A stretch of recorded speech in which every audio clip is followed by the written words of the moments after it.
Hello, guys. Can you guys hear me? Testing, testing. Good morning, Jerome. Hello. Uh-oh, echo. Okay. I'm at work, but we're gonna read a little bit because it's usually slow right away. But if someone comes, I'll probably have to hop off.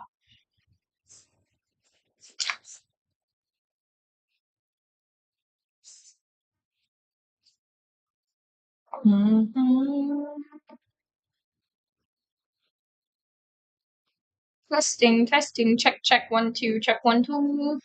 Can you guys hear me? I think you can. So I'll just start reading. I have to make a drink in a second.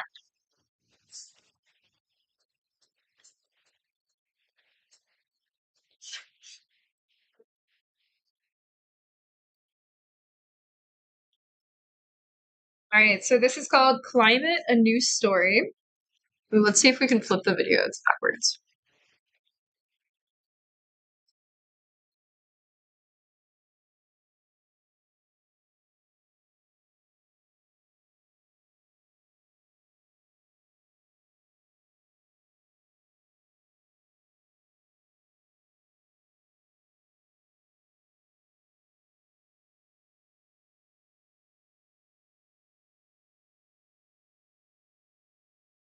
Where's the mirroring?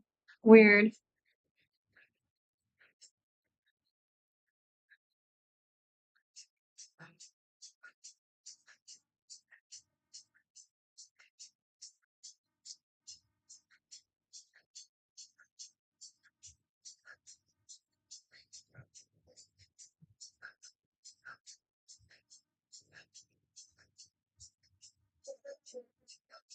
Okay. I think we're good now.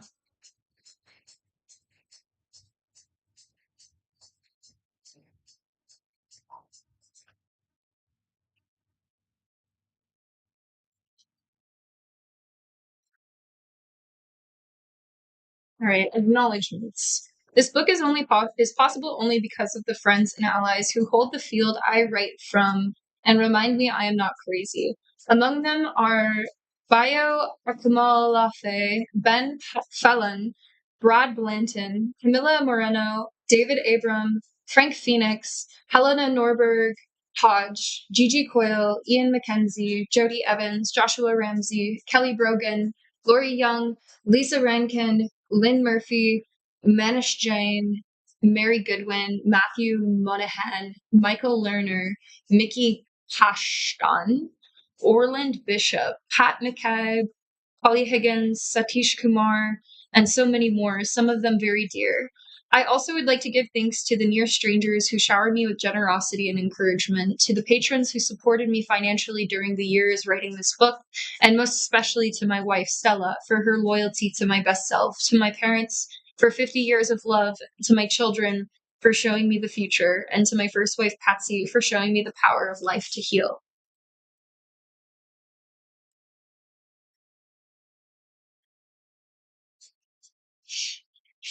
Prologue: Lost in a Maze. Once upon a time, a man was lost in a maze. How he got there is another story, to learn a mystery, perhaps, or to find a treasure. In any case, by now he has forgotten how or why he came to be there. He holds on to a faint memory of a sunlit realm, or a memory of a memory that tells him that the maze isn't the whole of reality. He got there somehow, and there must be a way out. Lately, it has become more and more painful to be inside. The maze is getting hotter and hotter, and he knows he will die if he doesn't find the exit soon. What was once an exciting exploration has become a monstrous trap. Frantically, he races around seeking the way out. Left, right, up and down. Around in circles he runs, hitting dead ends and turning back, finding himself again and again back at his starting point. He begins to despair. After all that effort, he has gotten nowhere. A committee of voices in his head offers him advice: how to run faster, how to choose smarter. He needs first one, then another, yet no matter how different the advice, the result is always the same. Sometimes, amid the cacophony, he hears another voice as well, a quieter voice telling him, "Stop. You aren't getting anywhere, it says. Just stop. The other voice responds with outrage. You cannot stop. You cannot rest.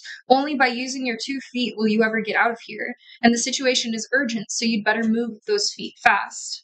The window of opportunity is closing. Now is the time for action. After you get out, then it will be time to rest. And so he runs all the faster, his head filled with new stratagems and pushing himself to an all out effort. And once again, after many twists and turns, he finds himself back in the center of the maze. This time he has to stop. Out of sheer exhaustion and despair, he collapses in a heap. The tumult of advice subsides, leaving his mind for once quiet, as happens when every option is exhausted and one just doesn't know what to do. Now he has a chance to ponder his wanderings, and in the empty space of his mental quiet, new realizations are born. He realizes that there has been a pattern to his wanderings. Perhaps he followed each left with a right turn. He also remembers running past a small, dark passages that he ignored because they seemed unpromising. He remembers glimpsing secret doors that he was too much in a hurry to investigate. In quietude, he begins to understand the structure of territory he has been racing in. By now, his heartbeat and breath have calmed along with his mind, and another sound comes into his awareness. It is a beautiful musical sound that he now realizes has been there all along, drowned out by his pounding footsteps, and ragged breathing. He knows that he must never lose touch with that sound again. The man begins to walk again, slowly this time. He knows that if he panics and starts running, understandable since the crisis he's been trying to escape is real, then he will fall into old habits. Guided by his newfound understanding, he explores the small, dark passageways that he dismissed before. He enters the hidden doorways that take time to unlock. Sometimes these new doors and passages lead to dead ends too, but at least now there is hope. He is in new territory, unfamiliar territory. No longer is he endlessly finding himself back at the starting point. Now he is wandering for real. As he leaves familiar territory farther behind, his understanding of the structure of that part of the maze becomes less and less useful. He faces choice points without a mental map. Should he turn left or right? At those moments, he again stops, gets quiet, and listens, tuning in again to that musical sound that he keeps in his awareness. From which direction does the sound come through most clearly? That is the direction he chooses. Sometimes when he follows the music, it seems to take him the wrong way. That couldn't possibly be the way out, he thinks. But then the passage turns again, and he comes to trust more and more this sound that calls him. Following the music, eventually, the man reaches the final passageway, which he recognizes because of the daylight glow at the end of it. He emerges into the sunlit realm he always knew must exist. It is more beautiful than he ever dared imagine. And there he finds the source of the music. It is his lover, who had been singing to him all this time. Good morning, Rainbow! Hi, love, it's so good to see you. I don't believe, I think I read your message and never responded to it. I've been kind of through a hectic period in my life, but I love you so much. I adore you. Do you have anything on your channel? I'd love to subscribe and maybe see you post some of your things. You do have things on your channel. Everybody go subscribe to my lovely friend Rainbow in the YouTube chat. She's a wonderful person. I appreciate you. Reading stream, very nice. Thank you. Yeah, we're doing a little reading stream. I'm at work right now. It's usually slow in the morning time. So I figured instead of like doing my normal maintenance work, I'd do a little bit of reading for chat. I was thinking of just filming a video of it, but my phone's low battery, and I figured I brought my webcam and stuff, so the stream would be nice. It's so lovely to see you, Rainbow. I love you so much. Oh, hold on. Had a video going on accident.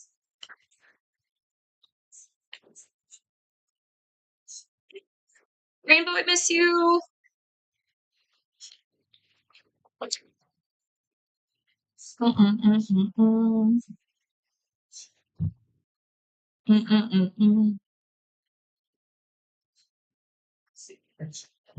I honestly adore the internet and the ability to connect with my friends from long distances, because I've met so many friends all over the world. It's really nice to be able to like live stream and connect with people.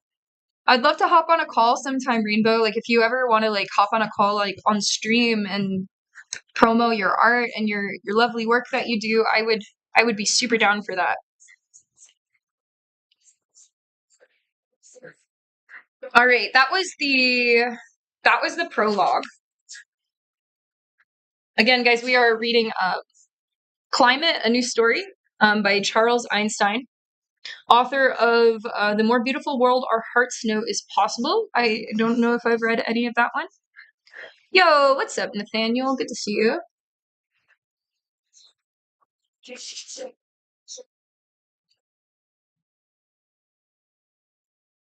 Craving cannabis. I don't know if that's like a good or a bad thing.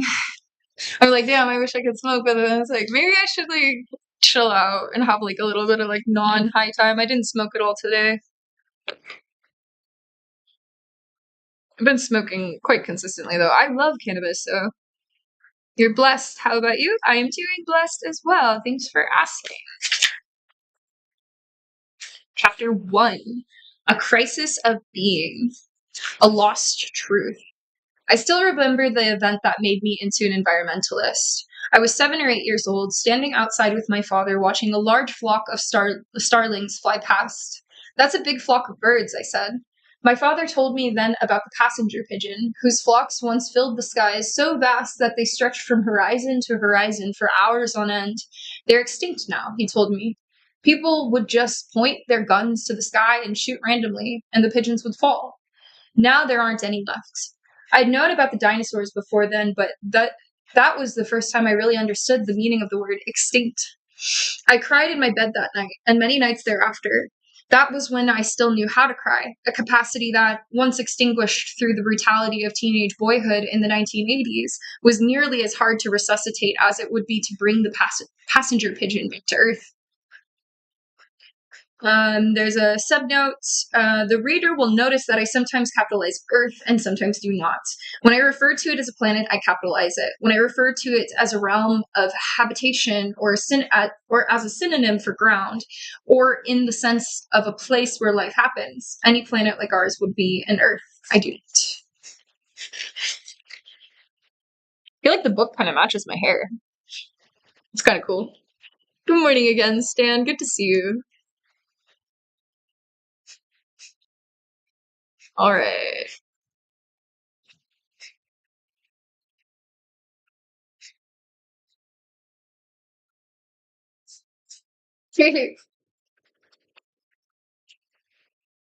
These two kinds of extinction are related. From what state of being do we extinguish other species, ruin earth and sea, and treat nature as a collection of resources to be allocated for maximum short-term benefit? It can come only from the constriction, numbing, and diversion of our capacity to feel empathy and love. No mere personal failing. This numbing is inseparable from the deep narratives that run our civilization and the social systems that those narratives support. Appearances to the contrary, it is neither folly nor myopia that sets us on a path of collective ruin. These are symptoms of a deeper malady. Malady? What does a malady mean? These are symptoms of a deeper malady. Malady? What does that mean? Let's find out. Malady definition. Malady, a disease or ailment. I have not heard that word before. One of my favorite things about reading when growing up would be like finding words that I didn't know what they were, like researching them, and I would write down the definition. So yeah, a malady, malady, is a disease or ailment. In this example, they refer to it as an incurable malady.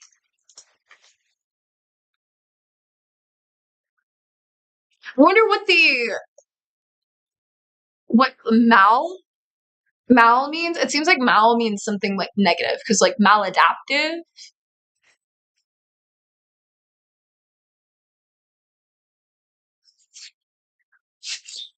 Let me look that up too. Mal meaning crazy. Mal means bad, yeah. So yeah, like maladaptive is like what does maladaptive mean? Maladaptive is not providing adequate or appropriate adjustment to the environment or situation, maladaptive coping strategies such as increasing consumption of alcohol.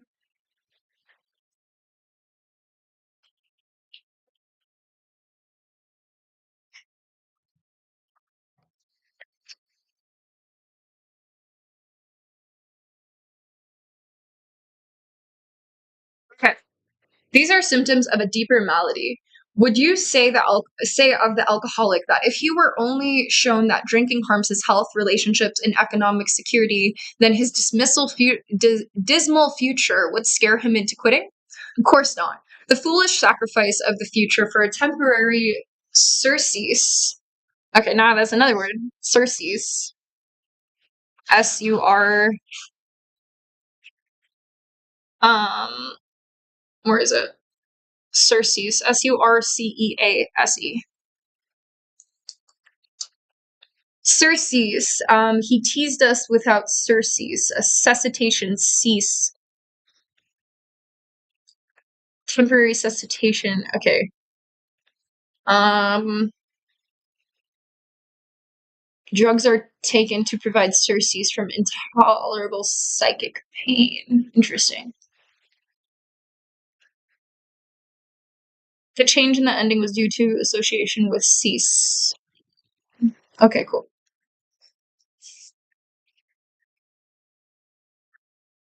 For a temporary surcease from the inner pain that isn't driven by stupidity. Therefore, you can harangue.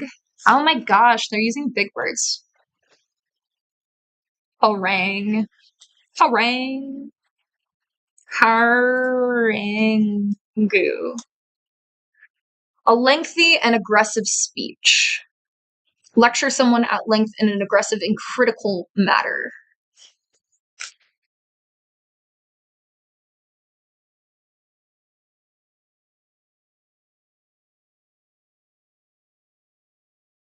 Therefore, you can harangue him about the damage to his liver all you want, and maybe he'll say, yeah, you're right, and cut back for a few weeks. Or he will promise to drink less with every good intention, but nothing will really change.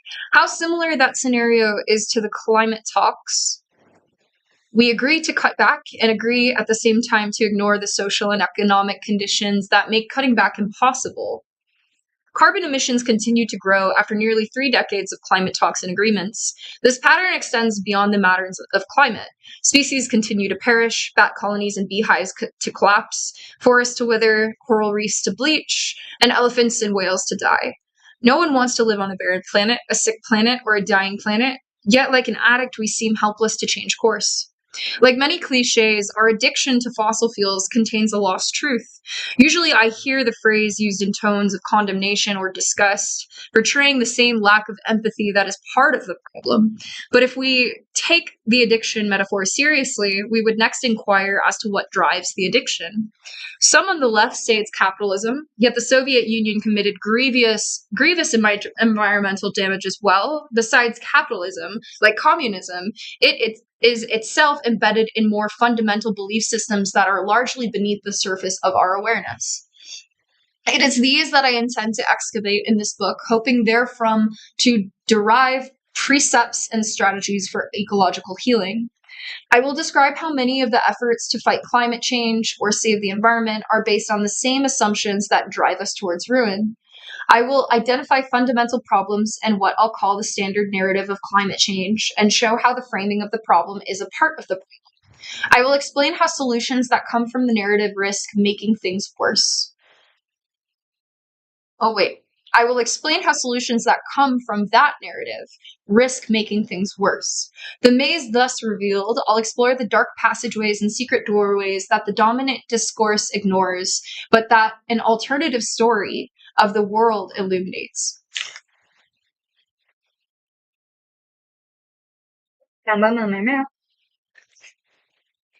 It is not wrong ideas that drive addiction. Addiction arises in the presence of basic unmet needs. The food addict isn't really hungry for food, she's hungry for connection. The alcoholic is seeking just to feel okay for a while. The gambler yearns for liberation from economic or psychological confinement. The porn addict's true desire is for intimacy and acceptance. These admittedly trivialized examples at least convey a general principle. Desire comes from unmet needs. When true object of the desire is unavailable, the desire is displaced onto the most accessible substitute. What is the unmet need behind the addiction to fossil fuels? In addiction theory, there's a concept of addiction transfer. When the addict is forcibly deprived of the object of her addiction, she will transfer the addiction onto something else. Recipients of bariatric surgery who can no longer, I'm assuming that's surgery for weight loss, can no longer overeat, might start drinking or gambling instead. Overeating, drinking, and gambling are symptoms of a deeper wound. Similarly, I will argue that the current environmentalist obsession with fossil fuels is also too narrow. Conceivably, we could find another fuel source and maintain the addiction to a system of economics and production that consumes the world. Like, I'm assuming, like, the way we exploit people within, like, silicon mines to mine things for solar panels, stuff like that. I think that's been a major discourse when people offer solar energy as a solution to fossil fuels. Hello, Synth. How are you doing, love?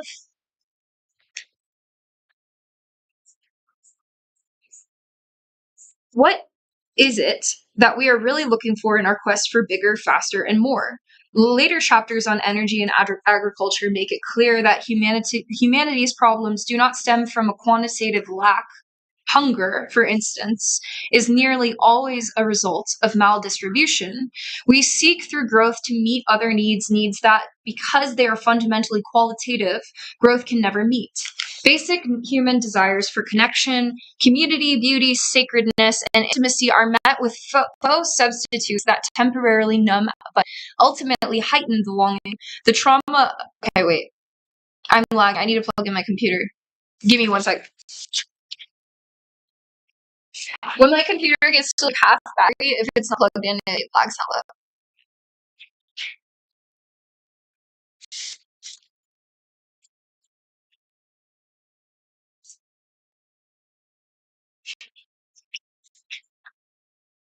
Surprise notes come in. I might make a drink a sec. There we go. Okay. Making an English breakfast. Thanks for the reading, of course. Enjoy your breakfast. Okay. The trauma of our deprivation drives our collective addictions. Ecological healing therefore requires our society to look beneath its consumptive symptoms and reorient towards qualitative development. To do so requires significant reprogramming, since our guiding narratives from economic to scientific embody quantitative thinking. Ecological deterioration is but one aspect of an initiation or ordeal propelling civilization into a new story, a next mythology. By a mythology, I mean the narratives from which we weave our understanding of who we are, what is real, what is possible, and why we are here, how change happens, what is important, how to live life, how the world came to be what it is, and what ought to come next. Ecological degradation is an inevitable consequence of the mythology. I call it the story of separation that has dominated the last several centuries and to an extent the last several millennia. To paraphrase Einstein, it will not be averted from within that mythology. The essence of the story of separation is the separate self in a world of other. Since I am separate from you, your well-being need not affect mine. In fact, cast into an objective external universe, more for you is less for me. Naturally, then, we are in competition with each other. If I can win the competition and dominate you, I'll be better off and you worse. The same goes for humanity generally. Vis a vis nature. I have not heard of that phrase. Vis a vis nature. The more control we can exercise over the impersonal forces of nature, the better off we will be. The more intelligence we can impose upon a random, purposeless universe, the better the world will be.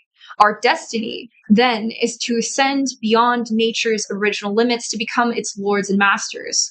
The universe, this story says, is but atoms and void, possessing none of the qualities of a self that we experience as human beings: intelligence, purpose, sentience, agency, and consciousness. It is up to us, then, to bring these qualities to the dead building blocks of the universe, its genetic particles and impersonal forces, to imprint human intelligence onto the inanimate world. The story of separation reverberates through every institution of the modern world. In other books, I've described how it underlies money, law, medicine, science, technology, education, etc., and how these institutions might evolve under a different story.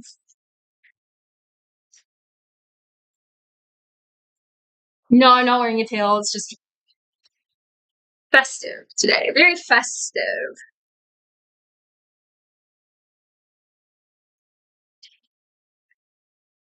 What's up, Sky Blue? How are you sweet babies doing today? How's everyone doing today? How's your Friday? Happy Friday, guys.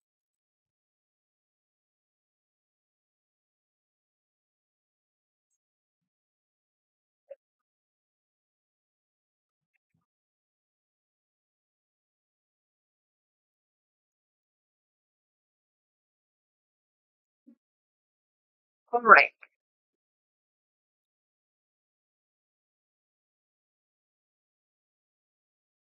This book also aims to describe, and I hope, accelerate the transition to a new and in many ways ancient story with specific reference to climate change and the environmental crisis generally.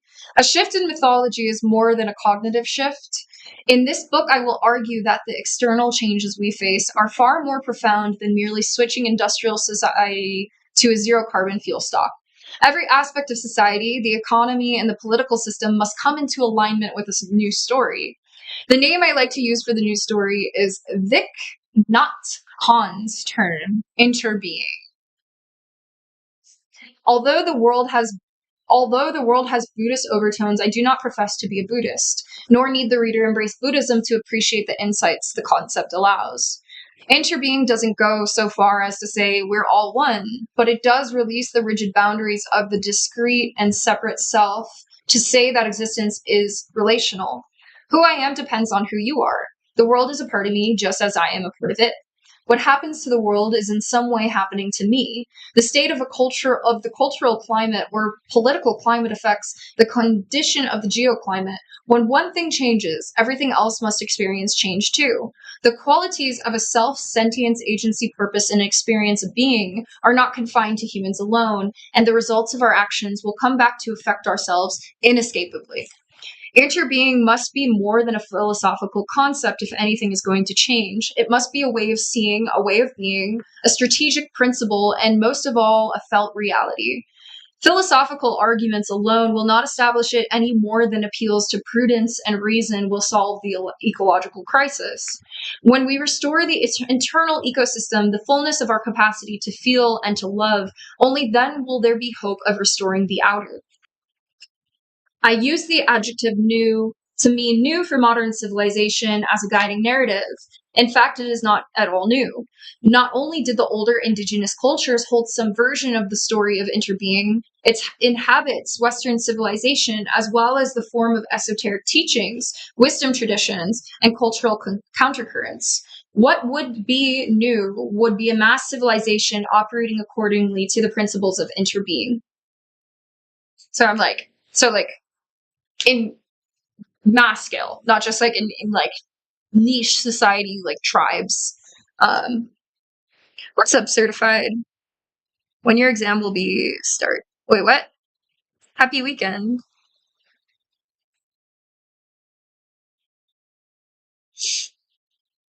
Even if humans didn't cause climate change, the sun does, but it takes forever to. Example, the sun is that that never turns off, but in time it causes Earth to slowly burn from the ocean and evaporate. Yeah, I mean the sun is a factor, right? But like there's clear evidence for like humans' effect on species and like hunting to extinction and lack of respect for, like, I don't know, plastics in the oceans, landfills coming to capacity, things like that. Like, the sun might be a factor, but there is very, very clear evidence for human, like, desecration of the planet. Exactly. Like, the planet is a part of us. So, like, when you're just, like, littering and not caring about the planet or your environment or your fellow human being, like, it's actually self-harm. Totally. Um, all right.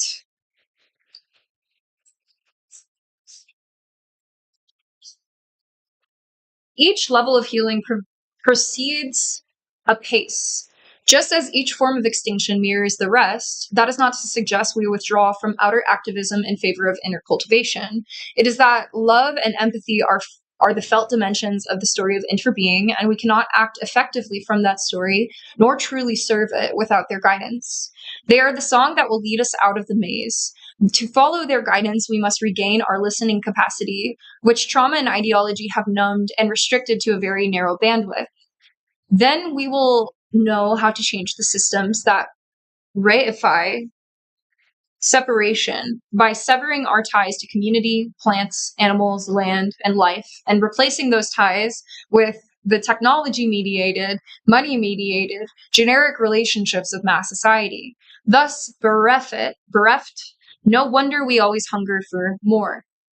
Love is the expansion of self to include another. In love, your well being is inseparable from my own. Your pain grieves me, and your happiness gives me joy. The ideology of modern circumscribes the scope of our love by assigning a narrow identity to the self and relegating the non self to the status of mute, insensate objects or self interested competitors. To care about others beyond their utility to oneself becomes therefore something of a delusion, like loving your pet brick. Perhaps that is why so much environmental rhetoric comes in the form of warnings that bad things will happen to us if we don't change our ways. We call arguments rational when they appeal to self-interest. This book will argue that rational reasons are not enough. The that the ecological crisis is asking for a revolution of love. Full disclosure, I have a special brick that I use for my Qigong practice, towards which I must confess I feel quite some affection. As for the irrationality of love, I'll quote a bit of doggerel from the science fiction writer Isaac Asimov. Do you detect, as I do, a note of abject defeat underneath its know it all cheekiness? Tell me why the stars do shine. Tell me why the ivy twines. Tell me what makes skies so blue, and I'll tell you why I love you. Nuclear fusion makes stars to shine. Tropisms make the ivy twine. Rayleigh scattering makes skies so blue. Testicular hormones are why I love you. This book. That's funny. For the discrete and separate self in a world of love is irrational. Steeped in the logic of separation, the mind is ever in conflict with the heart. Not so in the logic of interbeing, which recognizes that what happens to the other, to the incarcerated, to the bombed, to the trafficked, to the clear cut, to the polluted, and to the extinguished is happening in some sense to the self as well. In the story of interbeing, heart and mind are reunited, and love is what the truth feels like. If love is truth, when the source of our apparent myopia is clear, it is love benumbed. We do not see that what we devalue and destroy is a part of ourselves. We do not see that we aren't merely conditional, dependent on the oceans, rainforests, and every living system on Earth for survival. That's something more important than survival is at stake. It is our humanity. It is our full beingness, love benumbed. We believe that we can inflict damage without suffering damage ourselves. Of course, I would not write a book that were just a vague promise that love will save the world. How do we enact it systematically? How do we overcome what blocks it? How do we awaken our benumbed empathy? How do we translate the diagnosis that I've offered into practical action on the level of politics and ecological healing? These questions are the subject of this book. That was interesting. Let's see. Are you guys liking the book so far? We're still on chapter 1. Posture check. Good point. Good point, Sten.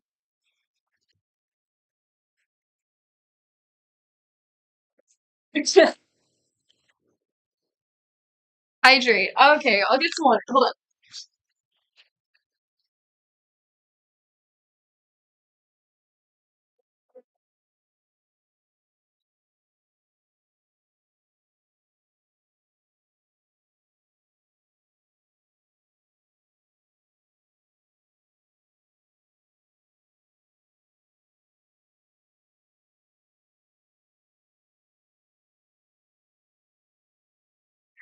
After this chapter, I'm gonna pee and make a coffee.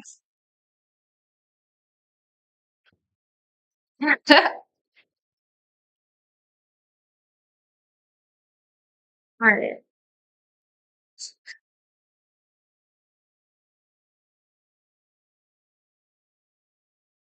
The identity of they. Species extinction, as you know, did not end with the 19th century. The fate of the passenger pigeon foreshadowed the calamity that is now overtaking life on this planet, a calamity that has left none of us untouched. The calamity is the impoverishment of life in every sense of that phrase. Extinction is one kind of impoverishment. The more general decline in biodiversity is another. So, also with the spreading deserts on land and in the ocean, and the general depletion of life at even where it is green, even when species don't go extinct, they often decline to small remnant populations, shrink to a small portion of their original range, lose subspecies and genetic diversity, and inhabit vastly simplified ecosystems. This withering of biological life accompanies the impoverishment of human life and cultural vitality. All partake of the same crises. I recently made the acquaintance of a farmer in North Carolina, whom I'll call Mike, a man of the earth whose family has been there for 300 years. His thick accent, increasingly rare in this age of mass media induced linguistic homogenization, suggested conservative Southern values. He was indeed full of bitterness, though not against the usual racial or liberal suspects. Instead, he launched into a tirade about the government. Chemtrail, is he making fun of him? He said he writes it government, Guvmint. I don't think maybe he's just like saying the way that the guy says it, but it's not how you spell government, and I'm assuming that's what they mean. He launched into a tirade about the government, chemtrails, the banks, the 9/11 conspiracy, and the apathy of the sheeple, and so on. We, the people, have got to rise up and smash them, he said. But there was no fervor in his voice, only a leaden despair.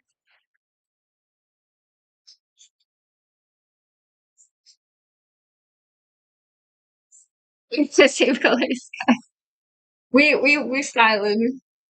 This book, like there's a bookshelf over there, right? And I haven't read most of the books, and this one kind of just stuck out to me. I wonder why. um, Nonetheless, good choice.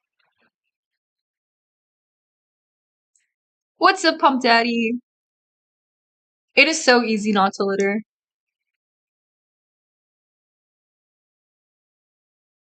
It is so easy not to litter. It's also easy, a lot easier than people think, but I think they're just kind of programmed to, like, when you go to a local coffee shop. I love this when people come in here and they bring me like one of their reusable mugs to put their drink in.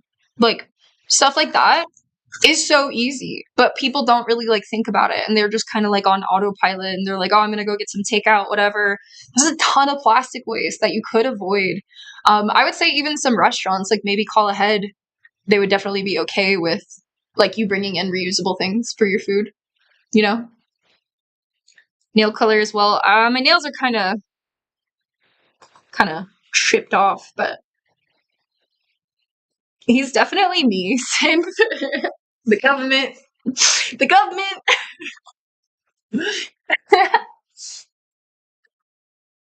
Tentatively, I broached the idea of that the perpetrators of these crimes are themselves imprisoned in a world story in which everything they do is necessary, right, and justified. and that we join them there when we adopt the paradigm of conquering evil through superior force. That is precisely what motivates the technologies of control, whether social, medical, material, or political, wielded by those we would overthrow. Besides, I said, if it comes down to a war to overthrow the tyrants, if it comes down to a contest of force, then we are doomed. They are masters of war. They have the weapons, the guns, the bombs, the money, the surveillance state, the media, and the political machinery. If there is hope, there must be another way.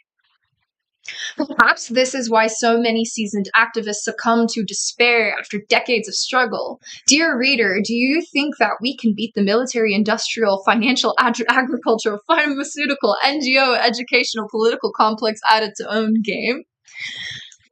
That was a mouthful.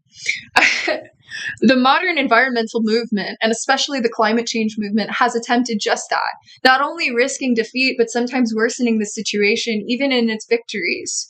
The ecological crisis is calling upon us to a deeper kind of revolution. Its strategy involves restoring what the modern worldview and its institutions have rendered nearly extinct or felt understanding of the living intelligence and interconnectedness of all things. To not feel that is to be not fully alive. It is to live in poverty. I hope I haven't left anyone out. I don't wish to be rude. Oh, he said that. He was saying that about the military, industrial, financial, agricultural, pharmaceutical, NGO, educational, political complex. And he annotated that. And he said, I hope I haven't left anyone out. I don't wish to be rude. I like this guy. He's funny.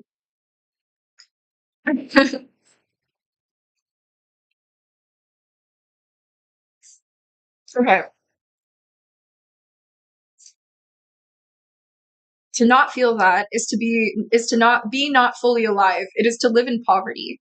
Mike wasn't understanding me. He's an intelligent man, but it was as if something had possessed him. No matter what I said, he would pick up on one or two key words to pour forth more bitterness. Obviously, I wasn't going to defeat the enemy by force of intellect, thus enacting the very same paradigm I was critiquing. When I saw what was happening, I stopped talking and listened. I listened not so much on a semantic level, but to the voice beneath the words and to all the voice carried. Finally, I knew what to do. I asked him the same question I want to ask you. What made you into an environmentalist? That is when the anger and bitterness gave way to grief. Mike told me about the ponds and streams and wildlands that he hunted and fished and swam and roamed in his childhood, and how every single one of them had been destroyed by development, cordoned off, no trespass, filled in, cut down, paved over, and built up. In other words, he became an environmentalist in the same way that I did, and I am willing to guess the same way that you did. He became an environmentalist through experiences of beauty and loss. Would the guys ordering the chemtrails do it if they could feel what you are feeling now? I asked. He said, no, they wouldn't be able to do it. The truth of that moment Mike and I shared stands alongside the reality that actually they would be able to do it, that they, in fact, includes each one of us who participates in this civilization. A single moment of reverence, gratitude, or grief, however profound, is not enough to undergo generations of programming, nor to extricate ourselves from an economy and society of ecocide. Are you able to get in your car knowing the effect of emissions and oil spills and geopolitics of oil extraction? I certainly am, and you probably are too. You might have a story about why it is okay, why in your case it is justified, or at least why you are okay for doing it. I have no choice, you might think. Or at least I feel bad about it. At least I'm opposed to it. At least I vote for people or donate money to organizations who are trying to change the system. Besides, I'm driving a hybrid. All kinds of reasons why it's okay to get in your car right now, or maybe don't think about it at all. My point here is not that you are deluding yourself, you pathetic, self-justifying hypocrite. It is to illuminate the fallacy of our judgments and the war thinking that they might engender. It is to suggest that we are not normally feeling what Mike was describing because we live in a system, an ideology, and probably a wounded psychology that allow full feeling only sporadically. The system numbs us, and it also depends on our numbness. I want us to transcend the language of, is it okay? entirely, and underneath it, am I okay? This is the language of war turned inward. Along with defeating the enemy, we seek to conquer its internal projection, the greedy, hypocritical, dishonest, egotistical, self serving parts of ourselves. In this campaign, self disgust is considered an ally, the first sign of redemption, because now we are joining the good side, with parts of ourselves as the enemy. Disassociating from those parts, we imagine that we are making progress in overcoming them. Such great efforts we are making, such commendable progress. Are we ever making progress, though? Or is any progress merely in our ability to excuse, cloak, and rationalize the choices that don't fit the image of our ethics? Corporations and governments do just that. They cloak, they excuse, they deny, and they make cosmetic self justifying changes to uphold a green image. We would like to blame greenwashing on corporate duplicity and greed, giving us an external enemy to fight, but like our own self justifications, I'm afraid it is rooted in something much deeper. In both cases, personal and political, to blame moral failings for the horrifying predicament of people and planet is a dangerous error that diverts attention away from systemic and ideological causes. It disguises a problem that we don't know how to solve as a problem that we do. We know, in theory at least, how to stop bad people from doing bad things. We can deter them, surveil them, imprison them, or kill them. We can fight them, and if we win the fight, the problem's solved. Our political discourse is rife with good versus evil narratives. It is obvious to each side that they are good and the other side is evil, or some cipher, therefore, sick, irrational, twisted, unethical, corrupt, acting from the reptilian brain, etc. Both sides agree on that. Therefore, both sides also agree on the strategic template for victory. Arouse as much outrage and indignation as possible among the good folk, so that they will rise up and cast down the evil folk. No wonder our civic discourse has degenerated into such polarized extremes. That does not mean that I uphold no opinion about which side is right in the political questions of our day, nor am I saying that truth is a matter of opinion or that we create a reality. It is rather that those in our society typically misunderstand the causes of others' opinions and behavior. To blame evil is to misdiagnose the problem. I explored this idea in the depth of my last book. Here I'll ask you to insert yourself into the totality of the circumstances of a fracking executive. The totality of circumstances could include the corporate culture, the culture of the energy industry, performance pressure, economic pressures on the business rooted in the economic system, years of attacks from hostile enviros who appear to you to be ignorant and misguided, stories of American energy independence, ideologies of progress, growth, and technology, the perpetual set of Earth as thing, childhood success programming. What actions would you take from those conditions? What would be your hardest choices, your most painful compromises?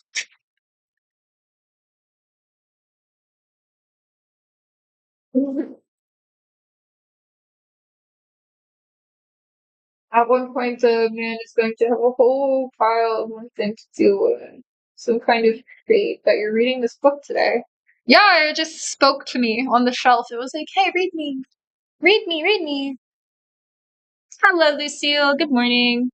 I hope you're doing amazing. Good to see you.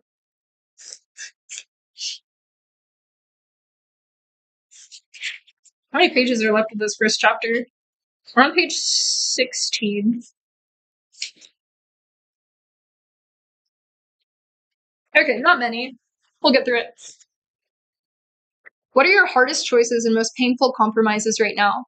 Do you drive a car that burns gasoline? Did you drive somewhere when it was raining yesterday when you really could have biked?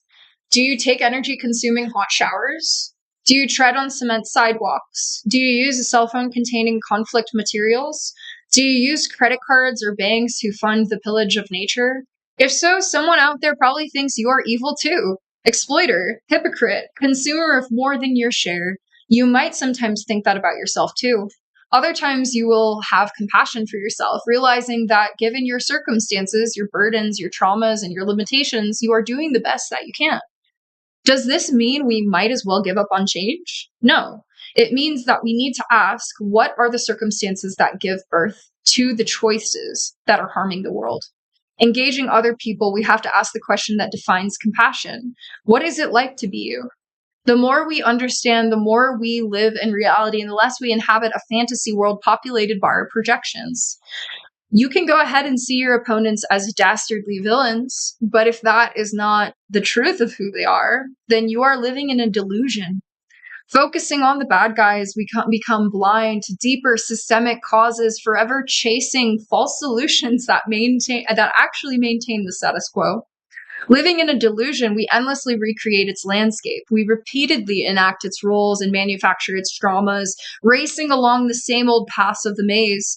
Even if we achieve temporary victory against the bad guys, the overall situation doesn't seem to change. We never get closer to the exit. What we normally achieve is, instead of a victory, a strengthened conviction that we are in fact the good guys. That polarized view is one of the things we will have to give up if we are going to launch the era of ecological healing. Are you prepared to sacrifice being the winner? Are you willing to sacrifice being one day proved right? Are you willing to stop seeing yourself on team good fighting team evil? Because that's one thing that both sides of any debate normally believe of themselves. And that is the template of othering that exemplifies and reinforces human separation from nature. I ask these questions deliberately. I will argue in this book that all of the positions on the spectrum of climate change opinion, from skepticism to catastrophism, are wrong. Like those who blame evil people for the world's evil, they operate in too shallow a casual framework. The totality of circumstances driving ecological degradation and climate derangement is greater than conventional opinion recognizes. Good day. Good day. My turn going into work. Good luck at work, Stan. Have a great day.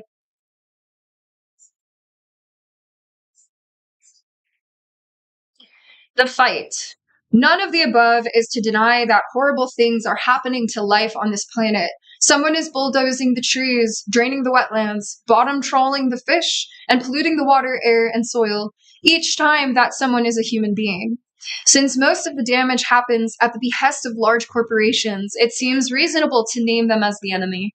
Expose their immoral behavior, hold them to account, deter their crimes with meaningful penalties, get their money out of politics, then we can at least reduce their worst excesses.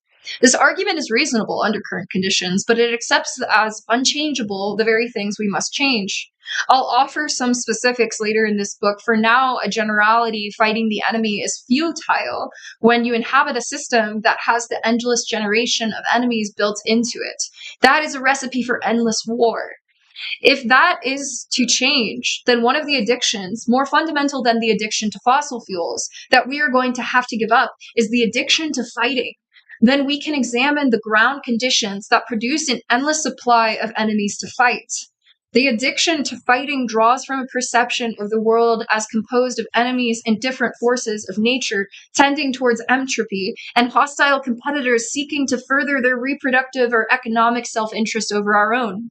In a world of competitors, well-being comes through domination. In a world of random natural forces, well-being comes through control. War is the mentality of control in the most extreme form. Kill the enemy, the weeds, the pests, the terrorists, the germs, and the problem is solved once and for all. Except that it never is. World War I, the war to end all wars, was followed by another, even more horrific, soon after. Nor did the evil disappear after the defeat of the Nazis or the fall of the Berlin Wall. The collapse of the Soviet Union was, however, a crisis for society that had come to define itself through its enemies. Thus followed a desperate search for a new enemy in the early 1990s that resulted in the feeble candidate of Colombian drug lords for a time before settling on terror. The war on terror gave a new lease on life to a culture built on war making. Indeed, it seemed to offer the prospect of permanent war. Unfortunately for the military-industrial complex, the public seems to be growing less terrified of terror, necessitating a series of new threats by which to maintain a climate of fear. It is hard to say that the scare campaigns of the last few years, Russian hackers, Islamic terror, Ebola, the Zika virus, Assad's chemical weapons, the Iran's and Iran's nuclear program, to name a few, have not worked. The media at least clangs the alarm, and the public seems to have gone along with the policies that these campaigns justify, such as massive spraying programs in Florida to combat Zika. However, and this may be in part a function of my countercultural social circles, I have not seen much actual fear about these things, nothing like the palpable dread of the Soviet Union that was nearly universal in my childhood. The public discounts pretty much anything that the authorities say, including the fear mongering. Its apathy permits the governing elites to pursue their programs of control, but no longer do they channel and harness real fear. Is anyone outside of the political classes actually afraid of Iran, Bashar al-Assad, or Vladimir Putin? One suspects that neither are the politicians, through they may display a semblance of alarm as a political posture. I bring up the waning power of scare tactics because the effort to halt ecological collapse uses many of these very same scare tactics. The primary climate change narrative is basically trust us, bad things will happen if we don't hurry up and make big changes. It's almost too late. The enemy is at the gates.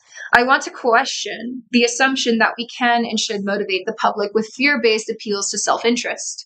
What about the opposite? What about appeals to love? Is this life on earth valuable or sacred in its own right, or only in its utility to ourselves? Climate change activists abound in war narratives, war metaphors, and war strategies. The reason, aside from the deep seated habits of the story of separation, is the desire to inspire the fervor and commitment to that people display in wartime. Following the rhetorical template of war, we invoke an existential threat. I don't think it's working. I hesitate to use the term climate change in my essay titles. The last time I did so, one reader wrote to me saying, I almost didn't read your post because it had the words climate change in the title. And I'm so sick of hearing the same thing over and over again. Maybe we are becoming war weary. Does it take more and more exorberation to goad you into joining another battle? Have you encountered burnout when no new horror can stimulate you to the kind of engagement you practiced a few years ago? Burnout seems to be the downfall of activists, but as the story of the man lost in the maze implies, it can be a necessary initiation into a wholly different mode of engagement. My friend Pat McCabe, a, a Navajo woman and a longtime student of the Lakota Way, put it this way. When you reach the end of your resource, when the magic happens, then the magic happens. When we exhaust what we know, then what we don't know becomes possible. Struck with grief at the ruin of life on Earth, one might understandably take offense at any suggestion that we give up the fight. To someone steeped in a war mentality, to give up the fight means to withdraw from action. I'm suggesting we give up on the fight in another sense. As the orientating principle of our efforts to heal the Earth, there may still be battles, but we will access much greater power to heal when we frame the issue in terms of peace. It is often observed that the last major war to unambiguously achieve its objectives was World War II. Since then, military conflicts have usually ended in stalemate, quagmire, or defeat for the stronger power. The failure of, for example, the US war in Afghanistan is not due to inferior weaponry. It is that its weaponry is insufficient to its objective, which cannot be achieved by force. Guns and bombs cannot usually bring stability, win hearts and minds, or make a country pro-American, unless it is an unambiguous case of saving people from evil despots or aggressors. To justify war, we have to fit every situation into that storyline, as the media has tried to do in every conflict since Vietnam. The same goes for non-military wars. In my lifetime, I have heard declarations of a war on poverty, a war on cancer, a war on drugs, a war on terror, a war on hunger, and now a war on climate change. None of these have been any more efficacious than the war in Iraq.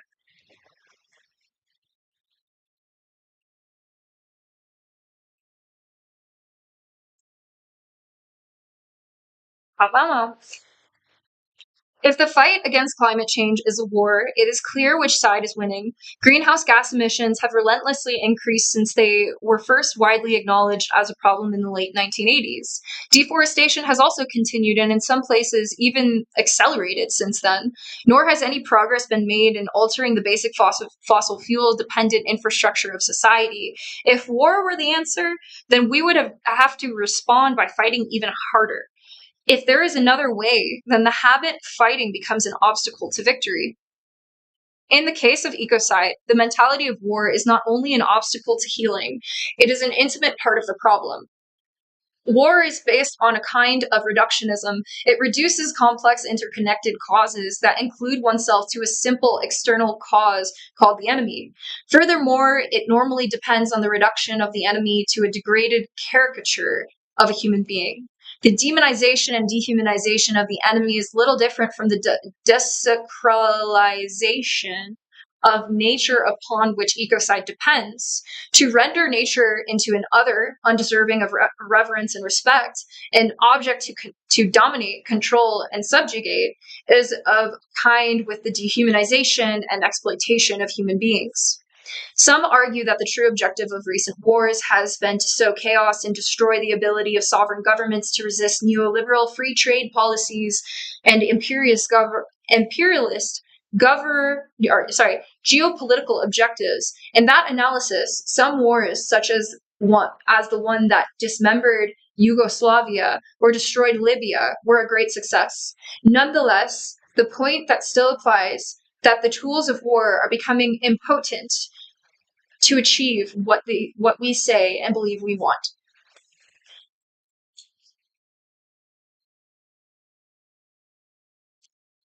Respect for nature is inseparable from respect for all beings, including the human. It is impossible to cultivate one without the other.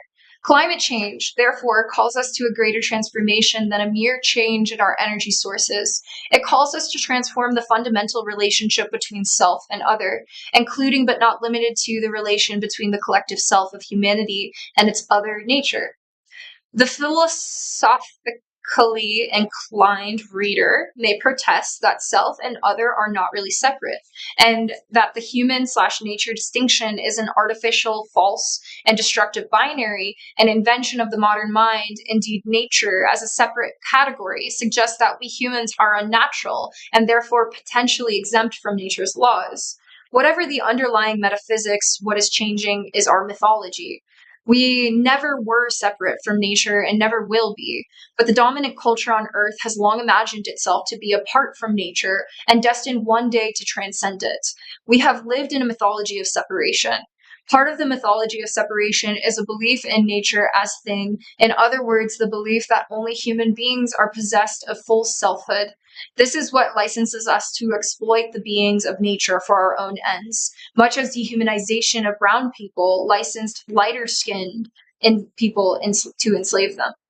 The dominant culture's recognition of who counts as fully subjective, conscious, and worthy self has been expanding now for several hundred years.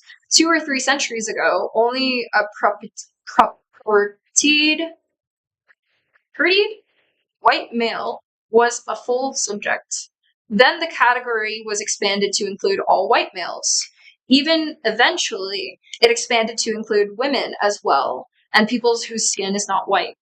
Then along came animal rights movements, which said that animals too have consciousness, subjectivity, and an inner life, and should not therefore be treated as mere brutes or meat machines. More recently, remarkable scientific discoveries have emerged around plant intelligence, mycelial intelligence, and soil intelligence, forest intelligence, and even the capacity of water to hold and transmit complex, dynamic patterns of information.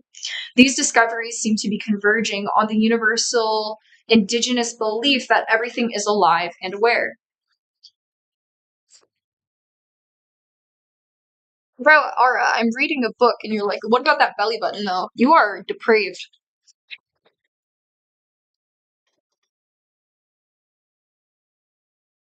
Just as bigotry and ecocide both depend on the dehumanization or deselfing of the other, so also is the reversal of both part of the same movement toward a story of interbeing.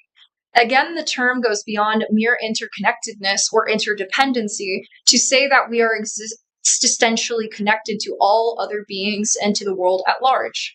My very being partakes in your being, and in the being of the whales, the elephants, the forests, and the oceans. What happens to them happens as well to me on some level. When a species goes extinct, something dies in us too. We cannot escape the impoverishment of the world we live in. This applies equally to ecological, economic, and political well being. The days of colonialism and imperialism, in which the wealth of one nation was built upon the plunder of others, are dwindling. The era of thinking that human wealth could be built on the plunder of nature is nearly over too. Certainly, the outward structures of both kinds of plunder seem as robust as ever, even expanding to new extremes. However, their ideological core has hollowed out.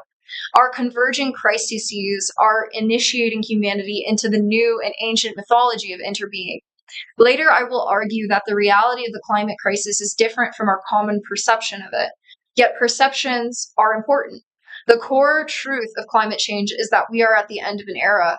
We are at the end of the age of separation. It is a transition that has been underway for 3 generations now, inaugurated by the most extreme of all possible technologies of control applied at the very pinnacle of total war. I am speaking, of course, of the bomb. The age of war properly came to an end in 1945, when the first time in human history human beings developed a weapon too terrible to use.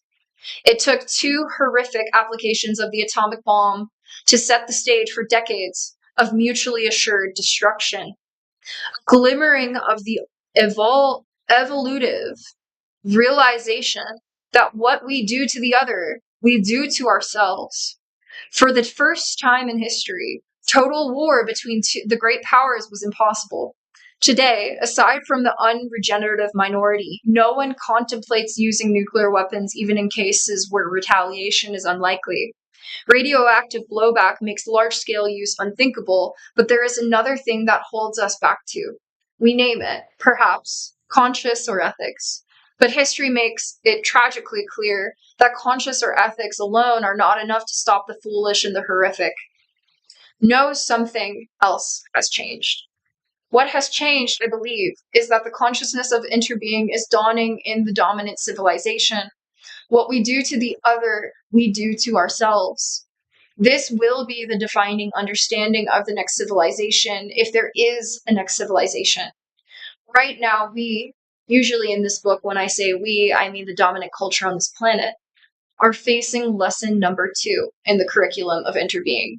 Lesson 1 was the bomb. Lesson 2 is climate change. End of chapter 1. Thank you for listening. Again, we are reading Climate, a New Story by Charles Einstein. I'm going to take a short break, go to the bathroom, make a drink. I will be back. Thank you guys so much for being here. I'm going to try and get some music going for you guys so it's not totally silent nothingness.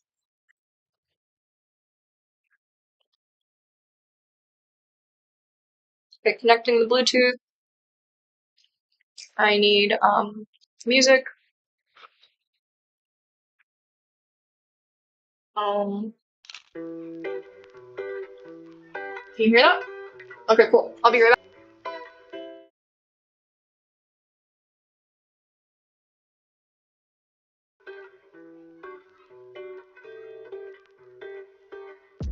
Forgive me for the problems I've been lately faced with. I'm just trying to pass the time inebriated. I can't seem to catch a break, I'm off my luck. Acting like I've never really done enough. Forgive me for the problems I've been lately faced with. I'm just trying to pass the time inebriated. I can't seem to catch a break, I'm off my luck.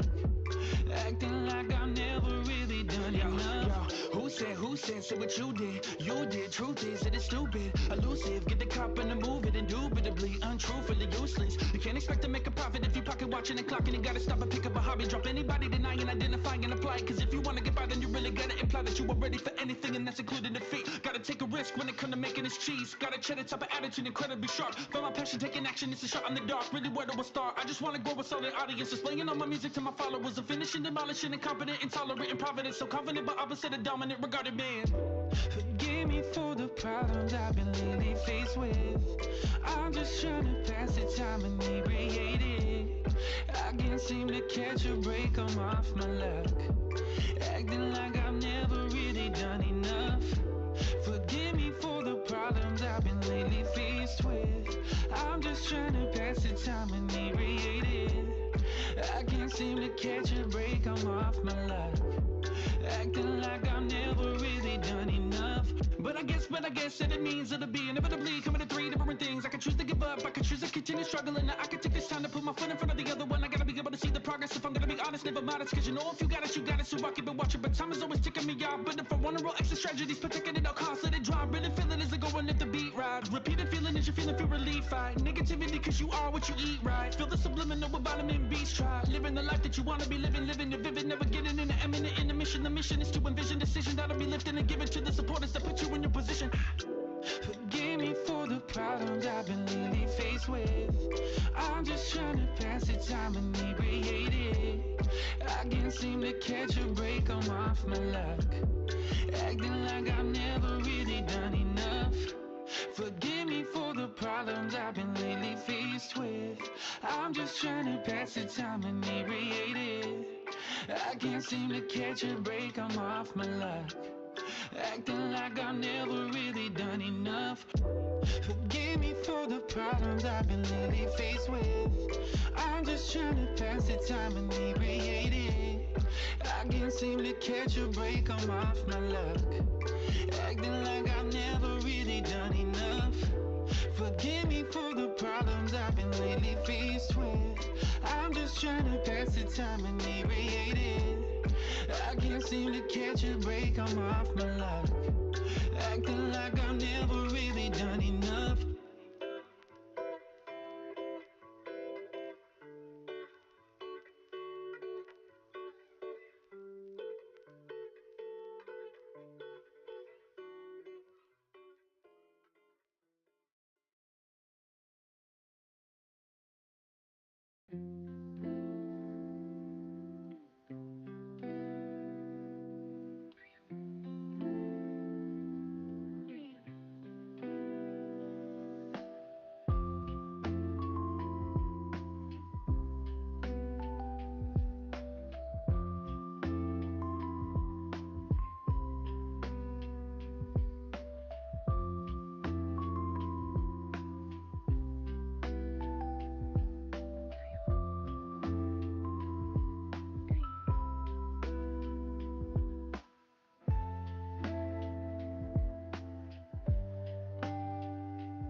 Okay, hi, I'm back.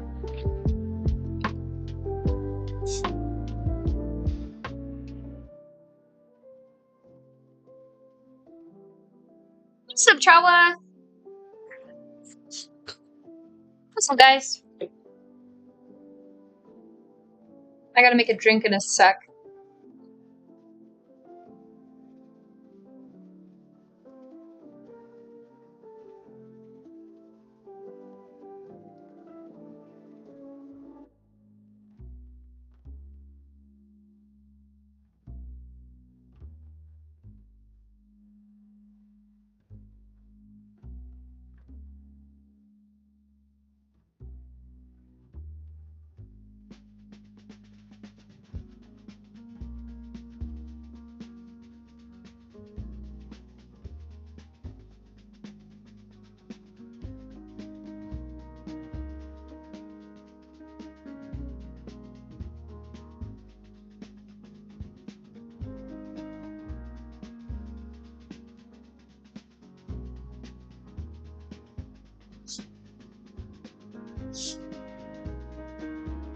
Okay. Is my audio like peaking or anything? Is it bad?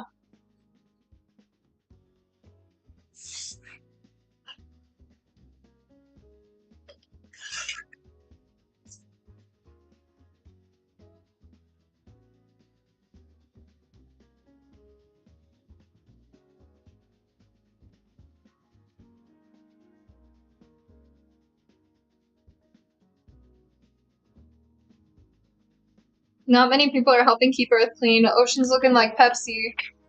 That's no bueno, man. We gotta inspire people to care more, right? I feel like a lot of people are super apathetic right now. You know? It's easy to get burnt out when, people are just like shitting on each other, other people don't care, why should you care? But I still think it's worth caring, even if other people aren't caring. Because, like, who wants to be like a sheeple? Might as well, like, be different, you know? If no one's caring, you could be the cool kid and you could care.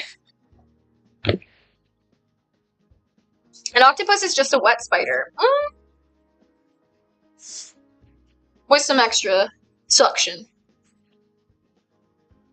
Also giant. Huge. Hello, Pinky. How are you doing, love?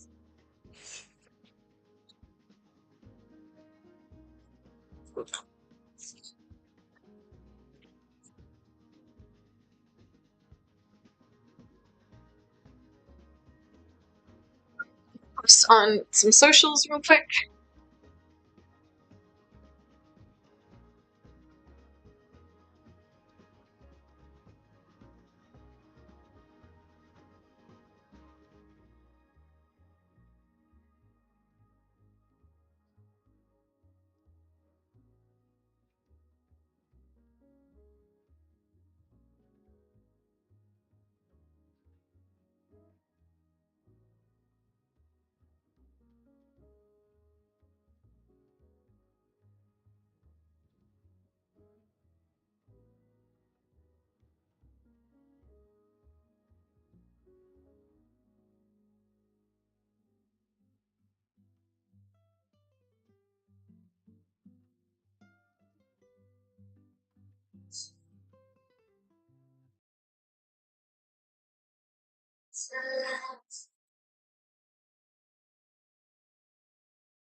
Give me just a sec, chat.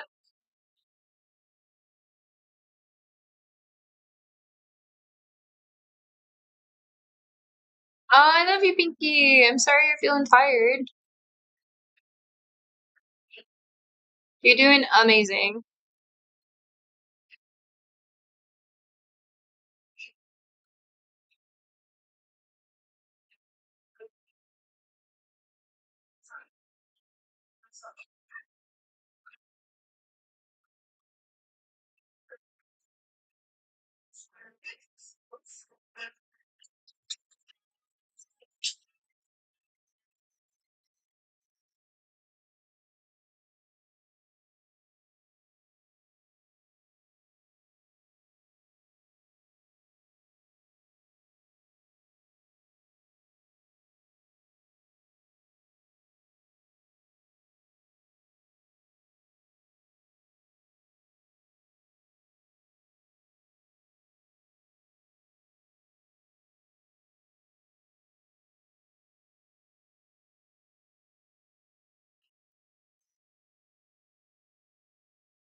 Thank you.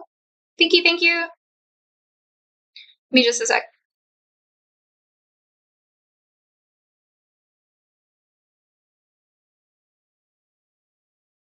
Gotta find new ways to get rid of garbage. I mean, like, there are so many things we make into garbage that we don't need to. Also, like plant cellulose-based plastics are a thing that are biodegradable that we could totally be doing.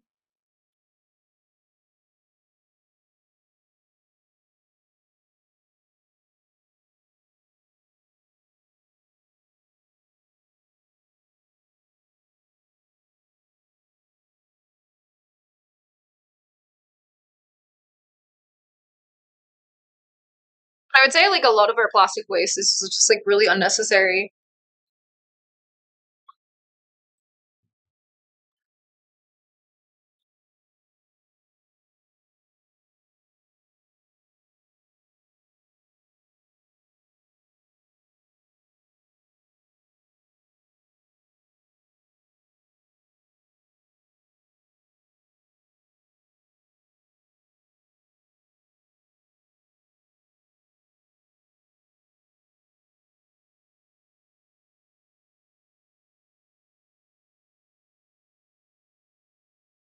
Mhm.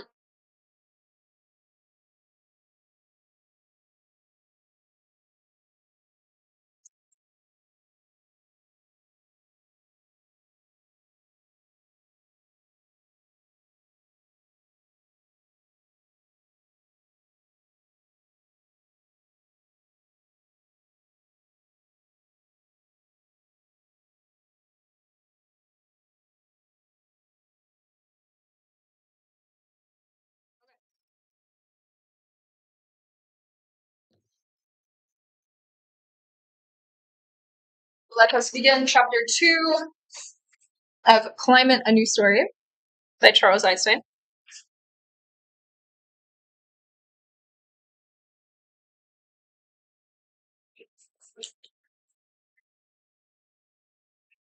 Someday, Charles. Okay, wait. Beyond climate fundamentalism. Wait, what was that noise?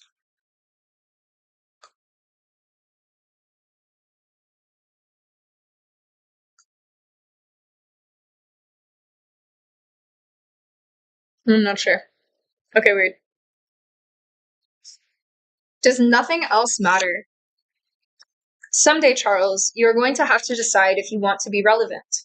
So said to me a prominent environmentalist after hearing me describe the diverse fields of my activity and interests. What he meant was something like this. There is a shrinking window for climate action before irreversible feedback loops render human extinction inevitable. Therefore, the only relevant action you can take now is to put 100% of your efforts into cutting greenhouse gas emissions as swiftly as possible by whatever means necessary. Your other interests are irrelevant. If we don't implement a meaningful carbon tax soon, then the healing of the relation between the masculine and feminine won't matter. Nor will saving the whales, nor will ending the school to prison pipeline, social justice, education, psych meds, holistic medicine, scientific anomalies, attachment parenting, community building, new economics, philosophy, history, cosmology, neo-Lamarckian biology, sacred plant medicines, nonviolent communication, plant intelligence, threatened languages, indigenous sovereignty, pansubjective metaphysics, none of these issues you write about matter unless they have a direct, significant, near-term impact on greenhouse gases. So once we've won that fight, we can turn our attention to those other things. So are you going to join the fight? My opinion on that is I feel like they're all inherently connected. And the reason we can't mobilize people to care is because all these other things are damaged. That's my perspective on it.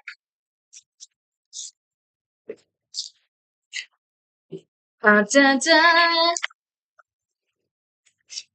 This pattern of thinking is called fundamentalism. It is closely parallels with the dynamics of two defining institutions of our civilization, money and war. Fundamentalism reduces the complex to the simple and demands the sacrifice of the immediate, the human, or the personal in service to an overarching ulterior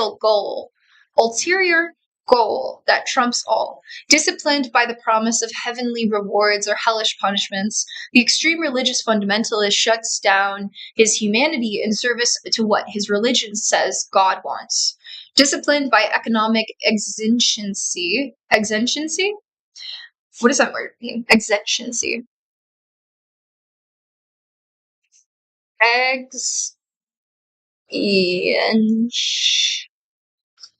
Exigency?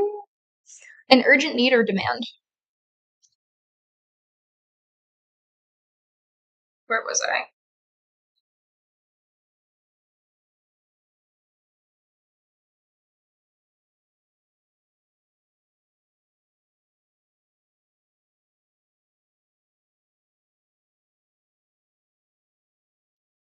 I'll just start from here. Disciplined by economic, oh, here it is. Exigency. Millions of people sacrifice time, energy, family, and what they really care about in pursuit of money. Disciplined by an existential threat, a nation at war turns away from climate or from culture, leisure, civil liberties, and everything that is of no utility to the war effort. Anyone who is wary of these institutions might also be wary of the standard climate change narrative, which lends itself to the same focus on a universal cause and the same mentality of sacrifice to an all important end. If we agree that the survival of humanity is at stake, then any means is justified, and any other cause, say reforming the prisons, housing the homeless, caring for the autistic, rescuing abused animals, or visiting your grandmother becomes an unjustifiable distraction from the only important thing. Take to its extreme, it requires that we harden our hearts to the needs in front of our faces. There's no time to waste. Everything is at stake. It's do or die. How similar to the logic of war. No wonder, as a community organizer just told me, there is such hostility towards environmentalists among inner city and impoverished populations. They are the ones whose needs are ignored and indeed who are sacrificed first in the war effort. While this book is focused on the realm of ecological healing, it disengages from the rhetoric of nothing else is important compared to this. That's the rhetoric that has alienated so many working class people and minorities from environmentalism because it carries a patronizing message of we know better than you do, but what you should be caring about. It invalidates their grievances because really, what does radically biased stop and frisk policing and criminalization of large segments of the population matter in face of civilization collapse? What does sweatshop labor or carcinogens in the water supply matter when climate change might render Earth inhospitable to human life? Your concerns are not important if we carry this belief. Even without being so impolitic as to voice it, we are going to radiate a crusading energy that is attractive only to our fellow fundamentalists. If we want to foster a broad social consensus to protect and heal the planet, then we need to undo this logic at the source. The mind is that steeped in separation protests, but it is true. None of these things are relevant if the atmosphere warms by 10 degrees. This belief depends on a world story that does not recognize the intimate interconnectedness of all things. If we see reality as a collection of separate, casually dissociated phenomena, then of course it will seem that stopping gentrification in Brooklyn or sex trafficking in Haiti is frivolous in the face of climate change. From the story of interbeing, we intuit different kinds of cause and effect. We are not surprised that in carceral society, in a carceral society that locks up millions of its members, that those outside the prisons lose their freedom too. We are not surprised that when a nation perpetuates violence around the world, that no amount of security, surveillance, walls, or fences can keep violence from sneaking back in, as domestic violence or self-destructive habits. And we are not surprised that environmental pollution and habitat degradation are mirrored in bodily illness and the degradation of our inner landscapes. The illusion of separation has us think that one could conceivably thrive on a poisonous planet with the right air filters, water filters, EMF blockers, supplements, air conditioners, antibiotics, antifungals, bug zappers, and so on, replacing a world of nature with a world of technology in interbeing. We know that health, for one, is impossible to sustain without health for all. I triple over my words sometimes. This is my first time reading this book. When I've read books before, I tend to stutter less, but it's my first read through. I like the book so far. I don't know how you guys feel about it. I dig it. I vibe with the message it's getting across. And tacking on to what you said, certified, we could also totally utilize so much of our trash for building earthships, for building like just recycled things. I think that's totally possible. Hold on, I think my goes. I'm gonna change the music actually. It's not quite the vibe I want. Dubstep's a little heavy.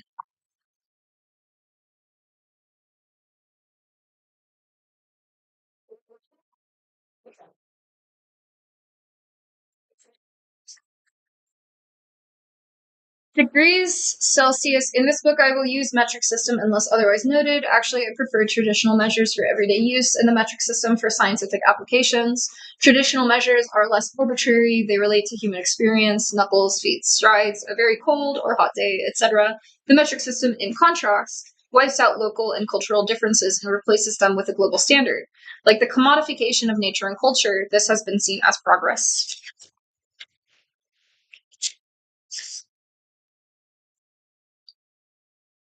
If we want solidarity, we need to understand that genocide and ecocide, human degradation and ecological degradation are part of the same fabric, and that neither will change without the other changing. It is not that we should pay attention to racial or class injustice with the strategic goal of bringing those people into environmental activism.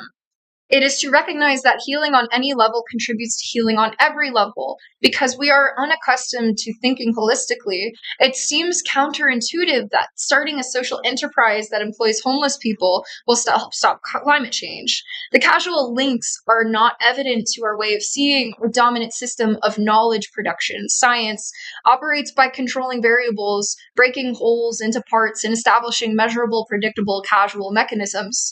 And then the knowledge is culturally legitimate, but the causal threads that link homelessness to ecological ruin are neither measurable nor predictable. Indeed, a cynic channeling Ebenezer Scrooge might argue that rehabilitating homeless people worsens climate change by transforming them into consuming members of society. I disagree. I've had this sentiment for a long time since I think the epiphany kind of came to my mind like somewhere 2018. I have experienced homelessness and I see myself as a very intelligent, valuable part of society in the right circumstances. I feel like when I was homeless, that talent, that ability to contribute was obviously like stifled by, the need to survive and the human degradation I experienced for being in the state of homelessness fucked me up mentally. So it's my theory that if every homeless person were housed and able to access resources to heal, they could provide much more to the solutions that society needs rather than just consumerism. But with that is a paradigm that needs to change within all of us, that we are here for more than just consumption. We are here for creation. We are here for, managing resources in a way that, nourishes the planet rather than takes from it. I have met incredible people who are homeless. There are people with like master's degrees who are homeless in the Bay Area because it's just too fucking expensive. Like, we have 3 times the amount empty homes that we do homeless people. It's insane. Absolutely insane.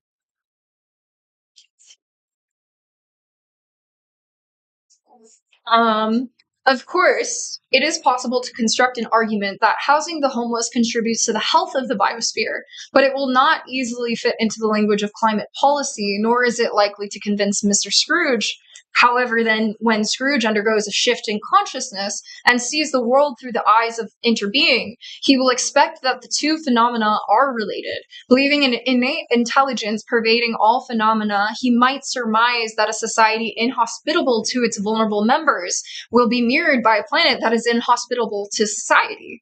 He will expect that the deep roots of homelessness are common with the deep roots of climate change. Instead of fighting homelessness, he will seek to understand the bed from which it arises. He will understand that it is okay to devote himself to what stirs his compassion the most, confident that what he is doing is still relevant in face of the global crisis. And he will no longer operate from self-preservation and survival anxiety because he will understand that his well-being is inseparable from all in his expanding circle of love. The question to explore then is what induces a shift to the consciousness of interbeing. Scrooge's creator, Charles Dickens, knew it is through a confrontation with beauty, suffering, and mortality. It is through a connection to what is real. One might call it an initiatory experience. Without it, the grip of self-preservation and survival anxiety never loosens. We might try to leverage those fears through the threat of climate change to motivate pro-environmental behavior, but invoking self-interest to solve a problem caused by runaway blind self-interest merely adds fuel to the fire. We need the opposite, to expand the circle of compassion to include every being on Earth.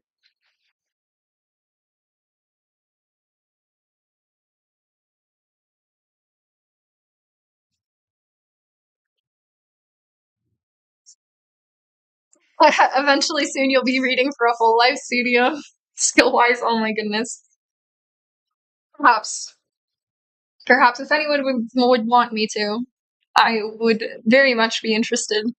But alas, I'm not sure if there are people looking for such thing. I don't know if being a teacher is in my line of work. I feel very drawn to and comfortable doing it online with you guys. I feel like I might stumble a bit more in front of real people and have a little bit of stage fright, but I did love reading aloud when it came my turn in class to do so. That was a fun experience for me when I was in school. The perverse consequences of carbon reductionism. Climate fundamentalism translated into policy bears consequences that are in direct opposition to what those policies seek to achieve. The main problem lies precisely in the aforementioned reductionism to simplify a complicated matrix of causes into a single identifiable cause. In today's environmental discourse, that cause is greenhouse gases, in particular, carbon dioxide. Like war thinking and money thinking, the problem with carbon reductionism is that it reduces everything matters to one thing matters. In the words of Moreno and colleagues, once species and ecosystems have been entered into accounts, there is no need to look further into complexities, uncertainties, and interlinkages. Trying to make reality and its contradictions fungible into carbon units entails cultural, symbolic, and epistemic violence. Carbon reductionism sits comfortably within a broader scientific reductionism. The indictment of science and reductionistic is often misunderstood to refer to its quest to explain the behavior of wholes by the properties of their parts. This quest, though, rests on a more insidious and more fundamental reductionism, that of the world into number. Its conceits that someday, when everything has been ordered, classified, and measured, we'll have penetrated every mystery in the world will finally be ours. This reduction of reality to quantity is a reduction of the infinite to the finite, the sacred to the mundane, and the qualitative to the quantitative. It is the abnegation of mystery, aspiring to encompass all of reality in its bounds. The totalizing quest to capture the world in number never succeeds. Something always escapes the metrics and the models, the unmeasurable, the qualitative, and what seems irrelevant. Usually, the judgment as to what is relevant encodes the intellectual biases of those doing the measuring, and often the economic and political biases too. You might say that what is left is our shadow. Like many things we ignore or suppress, it roars back in the form of perverse, unforeseeable consequences. Thus, although it is the epitome of rationality to make decisions by the numbers, the results often appear to be insane. To see the problem, consider the Tehri Dam project on India's Bhagirathi River, completed in 2006. Constructed after decades of opposition by environmentalists and local residents, the dam submerged pristine ecosystems and ancient farms, displacing 100,000 villagers. Like countless other dams still being built in India, China, and Africa, it was touted for its contribution to greenhouse gas reduction and has been one of the many dams to generate carbon trading credits. On a superficial level, it attained its measurable objective. But what about the displaced villagers? It could be that in the particulars that are measured, their lives improved. Perhaps each was rehabilitated in concrete apartments superior to their ancestral homes in terms of square meters, plumbing, and electrification. However, in terms of the lost traditions, severed social ties, lost memories, lost knowledge, and uniqueness of each submerged place. In short, in terms of all that could not be measured and all that was considered not worth measuring, human beings and nature suffered a grievous loss. Adding injury to injury, in the long run, it is doubtful whether the dam even reduced CO2 levels. Before they were displaced, the villagers had nearly a zero carbon footprint, or perhaps a negative footprint, given that traditional agriculture practices can sequester carbon in the ground. So, my experience with dams, I have seen so many dams break in my lifetime, especially in the recent, I don't know, 10 years. There has been so much damage caused by dams breaking. So I think that's a very important thing to consider when, building structures that fight against nature.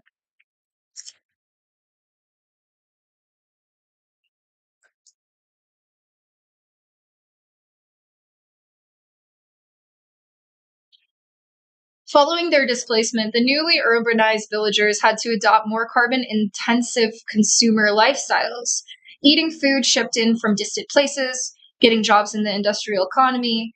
Further, each new hydroelectric dam contributes to a trend of industrialization, adding to an infrastructure that is always hungry for more. It didn't come in a place of coal fired plants, it came in addition to them. Hydroelectric dams generate electricity without burning fossil fuels. It is true. It is easy to compute the tons of CO2 that would be emitted by equivalent coal or gas fired plants. It is much harder to compute the carbon storage capacity of the ecosystem submerged in the dam reservoir or the methane released by the inundated vegetation, although recent estimates put methane emissions from artificial reservoirs at 104 megatons annually, as much as all fossil fuel methane emissions combined. Harder still to calculate would be the effects of trophic cascades initiated by the deprivation of organic sediments to fish and riparian ecosystems downstream.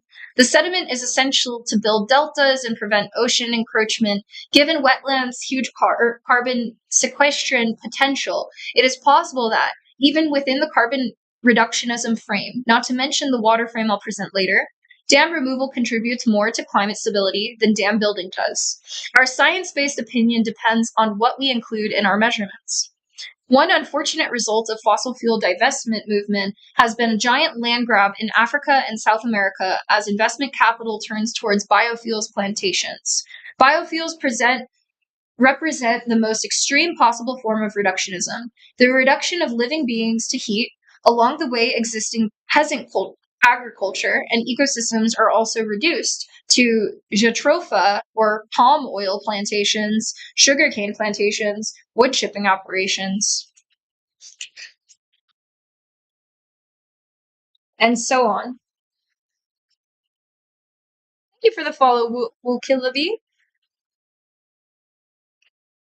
Even as diverse farm livelihoods are reduced to wage labor, by way of illustration, in the last decade of controversy has erupted over the acquisition of vast tracts of land by Ghana by European corporations for the purpose of planting jatropha, whose oil-rich seeds, while toxic to human and animals, are an excellent biofuel feedstock.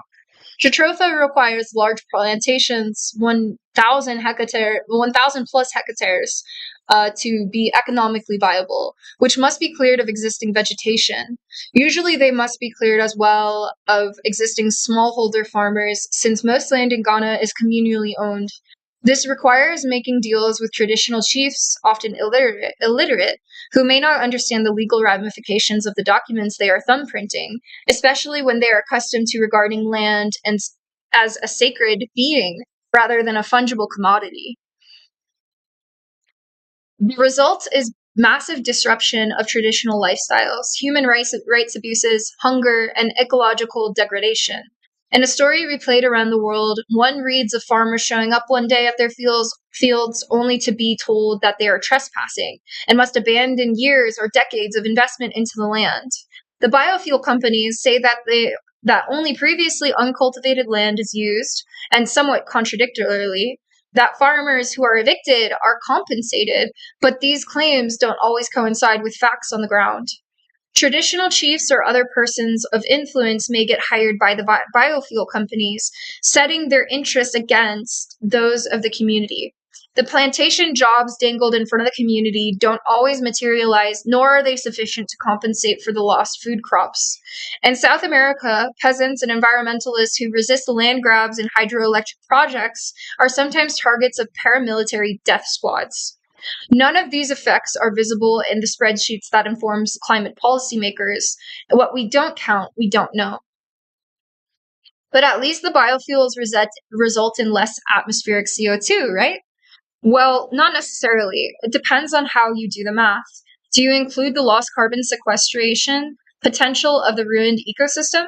The carbon released by increased levels of soil erosion?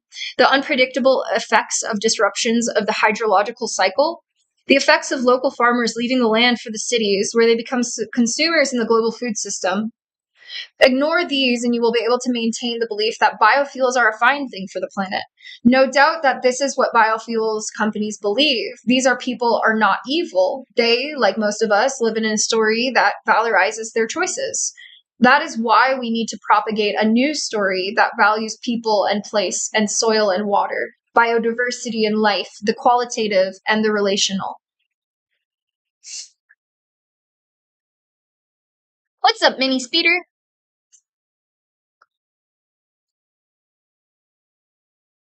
Climate arguments have also been invoked in favor of a giant wood chipping operations that are destroying forests in the southeastern United States and Eastern Europe.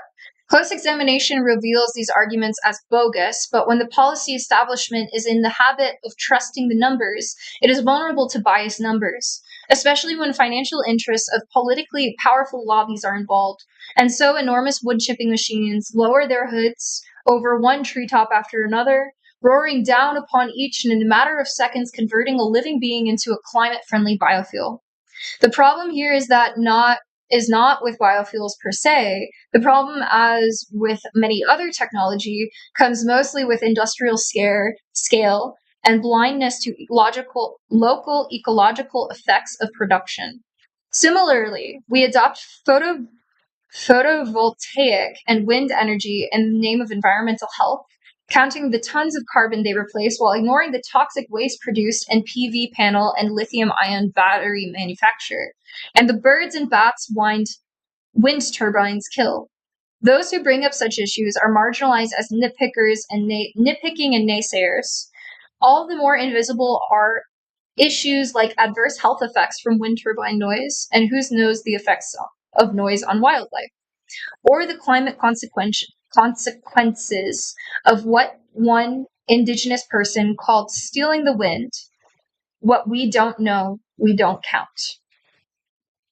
To those wedded to the quantitative approach to problem solving, any failure of quantification is to be remedied with even more quantification.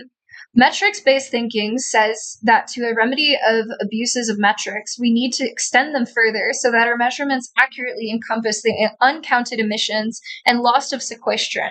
Sequestration. That's a hard word. If only we could extend our measurements to totality, we would be able to make optimum decisions. But will our measurements ever be complete? No. Something will always be left out, the image of what we devalue.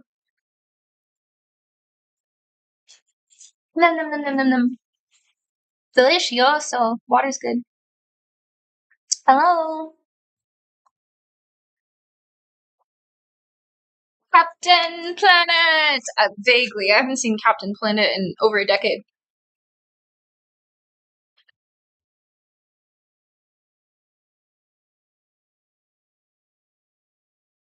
What is typically measured is that which serves the economic and political interests, and unconscious biases. Of those who commission the measurements, then there are those things that we don't bother to measure because they are fundamentally unmeasurable, such as the sacredness of land or of the water feeding the Ganges? Other cultures might say this river, that mountain, this forest is sacred. Is this just superstitious thinking that gets in the way of rational decision making? Considering that our culture is ruining the planet, whereas others that had a sense of the sacred, living sustainably on it for thousands of years, perhaps we should be cautious about imposing the value system encoding in our measuring onto the world. By focusing on a measurable quantity, we devalue that which we cannot measure or choose not to measure. Such issues such as biodiversity, toxic pollution, radioactive waste, etc., not to mention social injustice and economic inequality, recede in urgency under the regime of carbon accountancy. Certainly, one can make carbon-based arguments on all these issues, but to do so is to step onto dangerous ground. By saying, stop the cement plant because of CO2, you're also implying if CO2 weren't a problem, it would be fine. Right off the bat, you eliminate as allies anyone who doesn't believe in climate change. If global warming falls out of scientific favor, then all the environmental arguments pinned to it would collapse as well.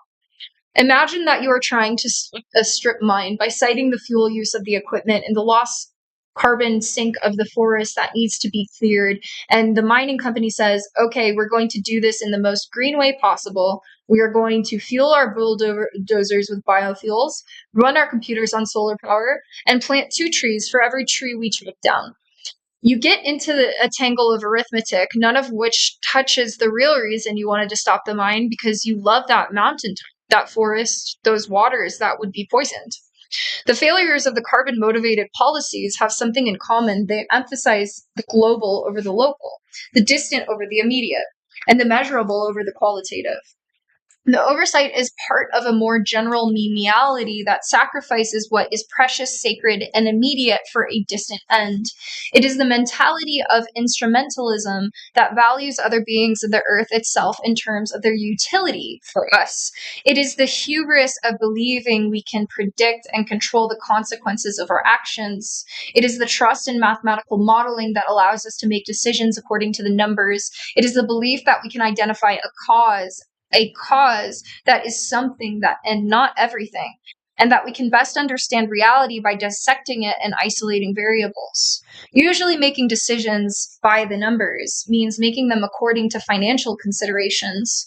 Is it really a very deep change to take the same methods and mentality and apply them instead to some other number?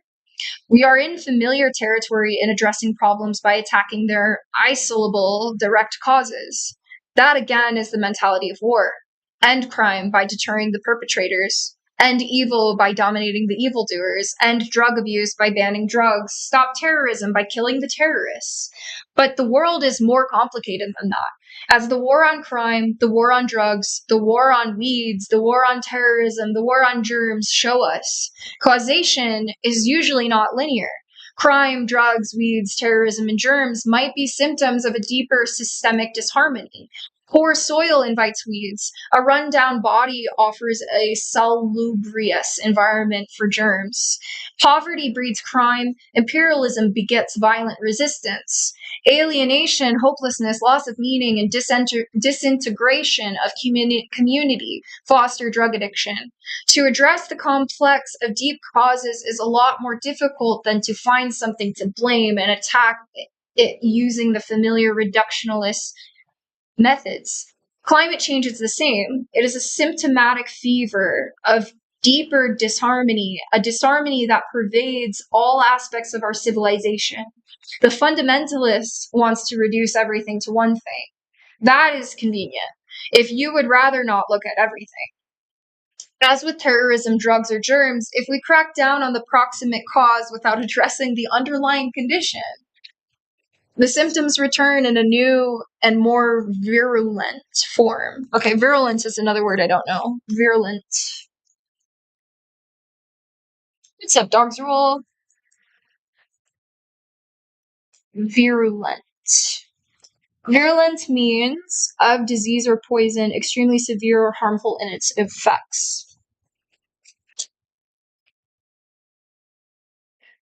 Similarly, when we make decisions by the numbers, then that which is not measured, the excluded other, will come back to haunt us. Earth is a complex living system whose homeostatic maintenance depends on the robust interaction of every living and non-living subsystem. As I will argue later, the biggest threat to life on Earth is not fossil fuel emissions, but the loss of forests, soil, wetlands, and marine ecosystems. Life maintains life. When these relationships break down, the results are unpredictable. Global warming, perhaps, or global cooling, or the increasing unstable gyrations of a system spinning out of control. This is the threat we face, and because it is multifactorial and not linear, it cannot be overcome by simply reducing CO2 emissions. How many pages are left of this chapter?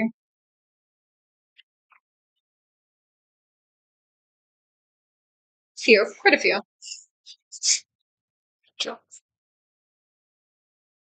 Thanks, dogs. I appreciate you. You're very sweet.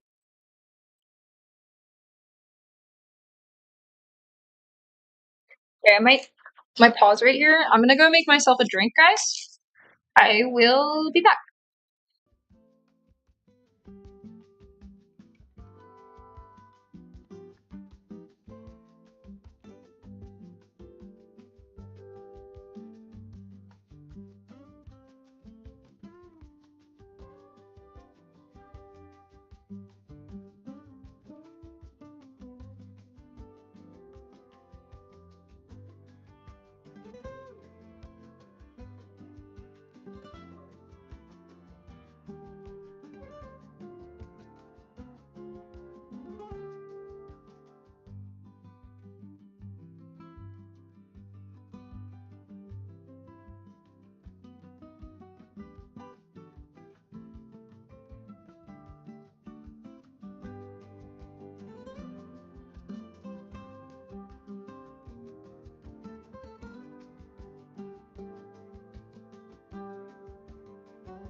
No, I'm not wearing a dress.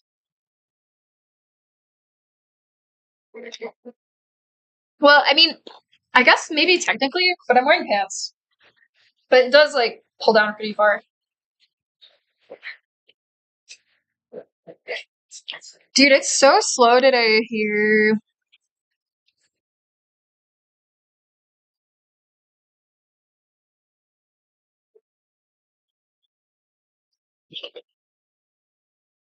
Okay, give me one sec. Like, happy to be able to hang out with you guys on the stream, but I'm just like, damn, you know?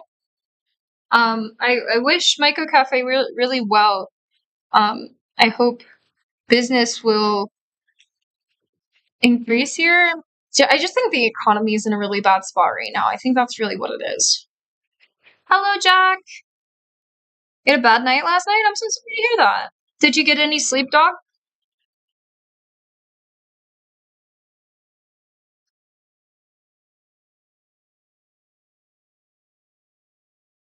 Have to level some more in Rivals. Good luck, Pinky.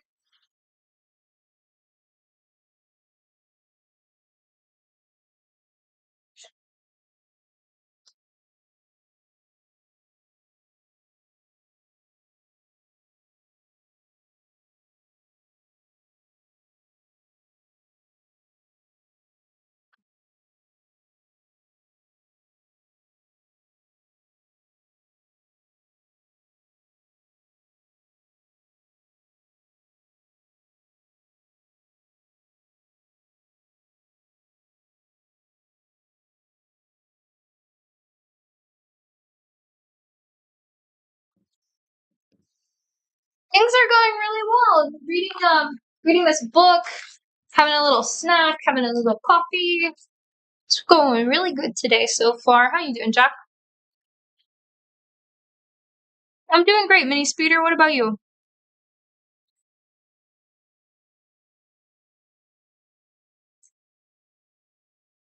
Oh, damn, that sucks. I'm so sorry to hear that, dog. That sounds really overwhelming.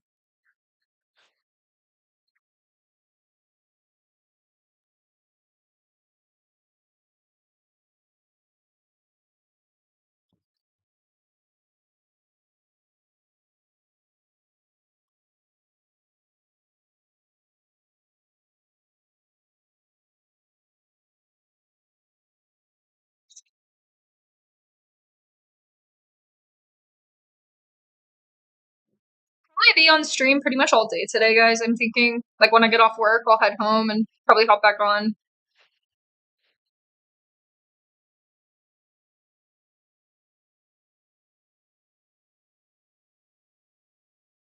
Thank you. I'm at my work right now. It's a place in Boulder, Colorado called Maiko Cafe. Hello, Alec. Good to see you.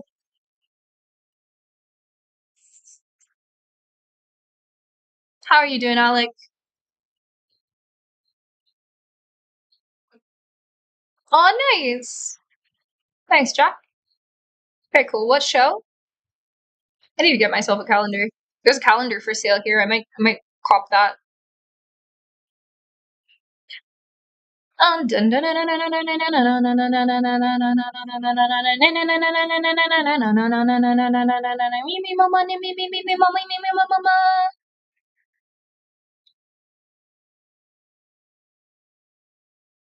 Thanks, Peter. I hope you're having a great holiday season too.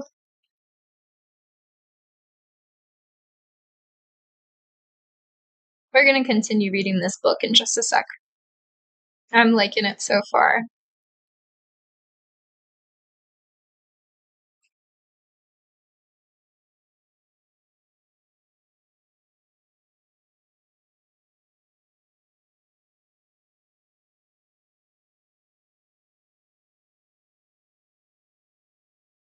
Did I see your comment? I did see your comment. You're so upset you felt like bawling your eyes out. No, I'm sorry, dog. It's okay to cry. I cry when things get overwhelming. End of the long scientific week. Nice. What kind of science stuff are you doing this week, Alec? I'm doing well. I'm actually reading some books to chat, right, Meow? We're about to continue reading Climate, A New Story by Charles Einstein. Um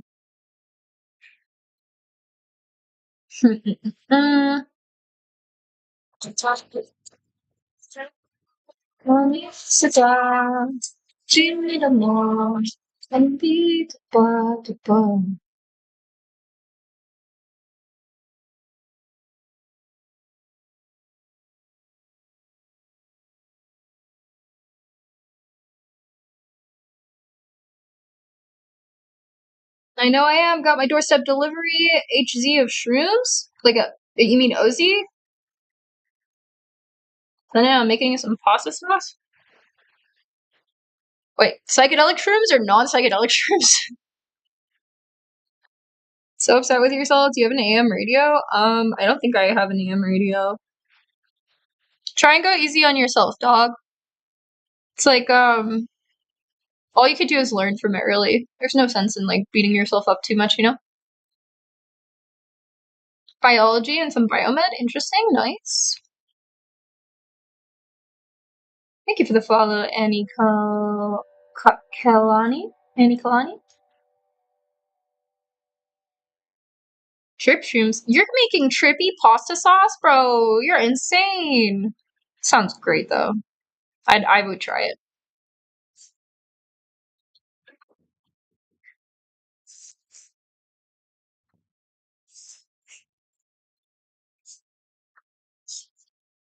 All right.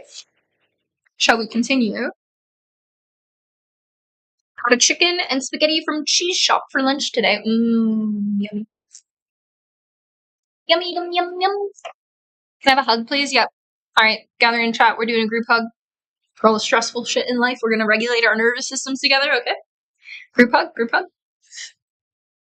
Squeeze!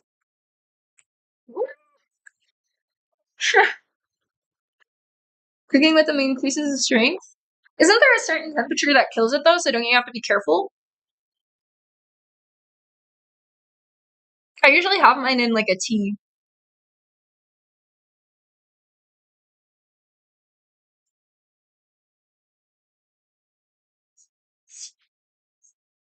All right, the social climate.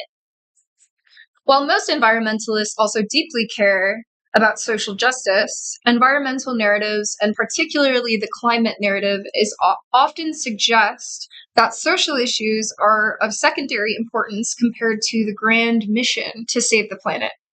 Earlier, I observed that this call for sacrifice to fight an overarching threat is identical to the way war is used to override social justice movements. Stop whining. Don't you know there's a war on? My associate Marie Goodwin once asked a prominent climate crusader, but don't you think community building is also important today? He replied, not really. If we don't put everything we've got into stopping climate change now, we won't have any community to build.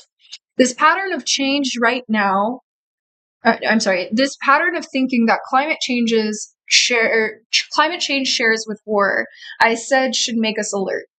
Now I am making a further point. It is not that social justice is important too, leaving unsaid, but not as important as saving the planet. It is that social healing is indispensable in ecological healing. Low simmer? Yeah. Yeah, not too high, just a little bit. When you get home, can you please check and see if you have an AM radio? Why are you asking me if I have an AM radio? I don't think I do. I've got like my phone and my computer. That's pretty much it. I don't have a radio. Why do you ask though? Just curious.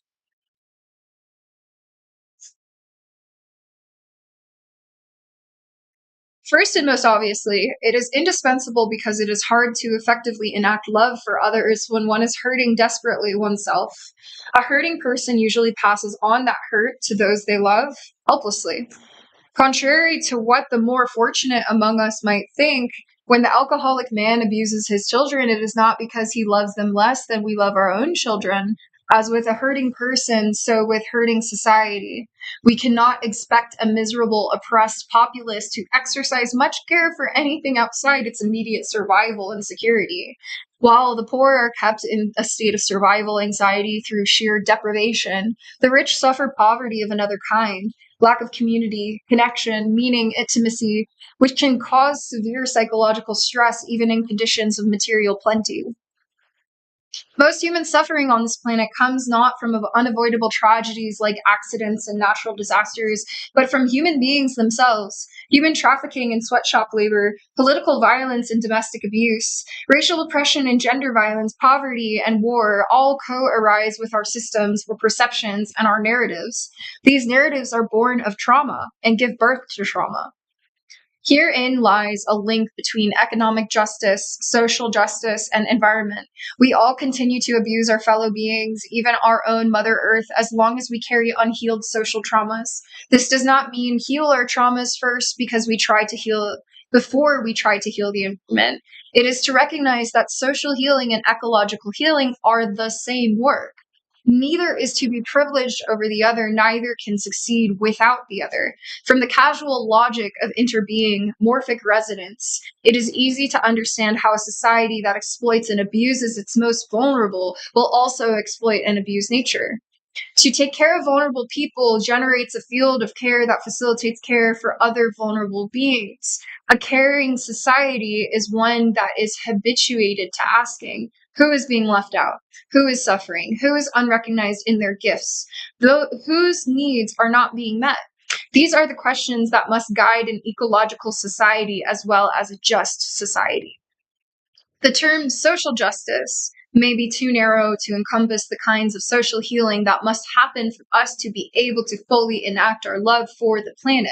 Traditional areas of social activism that aim to address racism, poverty, inequality, misogyny, and so forth are important, but they leave unchallenged key institutions like education, medicine, money, and property, often engaging them only in terms of equal access. It is a very tepid form of activism to strive for the equal application of existing systems when the systems themselves are inherently oppressive, whatever the race, gender, or sexual orientation of their subjects. Is what feminists want that women have equal representation in the ranks of polluters, vulture fund CEOs, sweatshop owners, and slumlords? Is what Black Lives Matter activists want that the school to prison pipeline be open as widely to whites as to blacks in a punishment orientated carceral society? I suppose if we take the current system for granted, then the answer would be yes. If we take for granted a horrible concentration of wealth, then certainly all races should have equal odds of being in the elite or the underclass. If we take for granted a global war machine, then I suppose women should be allowed to be generals just as men are. If we take for granted a planet wrecking economy, then female, gay, black, disabled, and transgendered people should be able to be just as welcome at its helm as white males. While they surely would protest the above suppositions, the liberal media upholds them implicitly by celebrating every time a female superhero gets to kick ass in a film, or a government appoints black, gay, or female people to high positions. But the original feminists and racial justice radicals had a bigger vision than winning equality in the existing system. The feminists didn't want to just have equal status in the patriarchy, they wanted to transform the whole system. Civil rights leaders like Malcolm X and Martin Luther King Jr. didn't just want African American men to be treated equally in the United States military. They wanted to end militarism and imperialism altogether. But today, a neutered mainstream version of both civil rights and feminism settles for an anodyne ideal of equality, shifting the occupants of our power structures but leaving the structures themselves intact. They seem not to realize that the structures necessitate inequality, whether delineated by race, gender, or some other distinction. An exploitative system requires some people to be exploited. Racial prejudice, male chauvinism, nationalism, etc., enable and justify such a system. But eliminating these forms of bigotry won't change the underlying dynamics. Someone else will be exploited instead.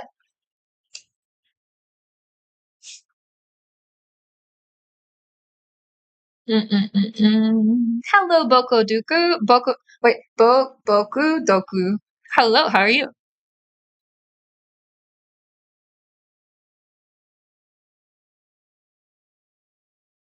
Because I was hoping to see if you do a stream scanning through the AM radio station because you like hearing the static and relaxes you. That would be a fun ASMR. Interesting. Is that someone entering the restaurant? Human being coming?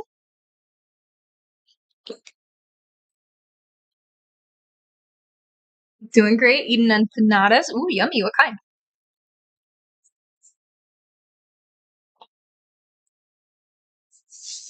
I visit the issue for two reasons. First, I want to make clear that social justice must be more than the usual grab bag of identity politics issues.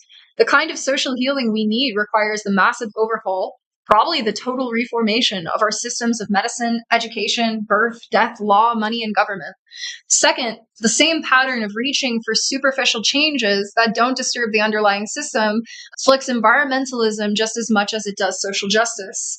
So, just as a company can hire Black, female, and LGBTQ executives at headquarters to administer a supply chain that exploits dark skinned people in overseas factories and believes itself to be progressive, so also can it offset its carbon emissions by paying into a reforestation fund, all the while sourcing environmentally toxic products and calling itself green.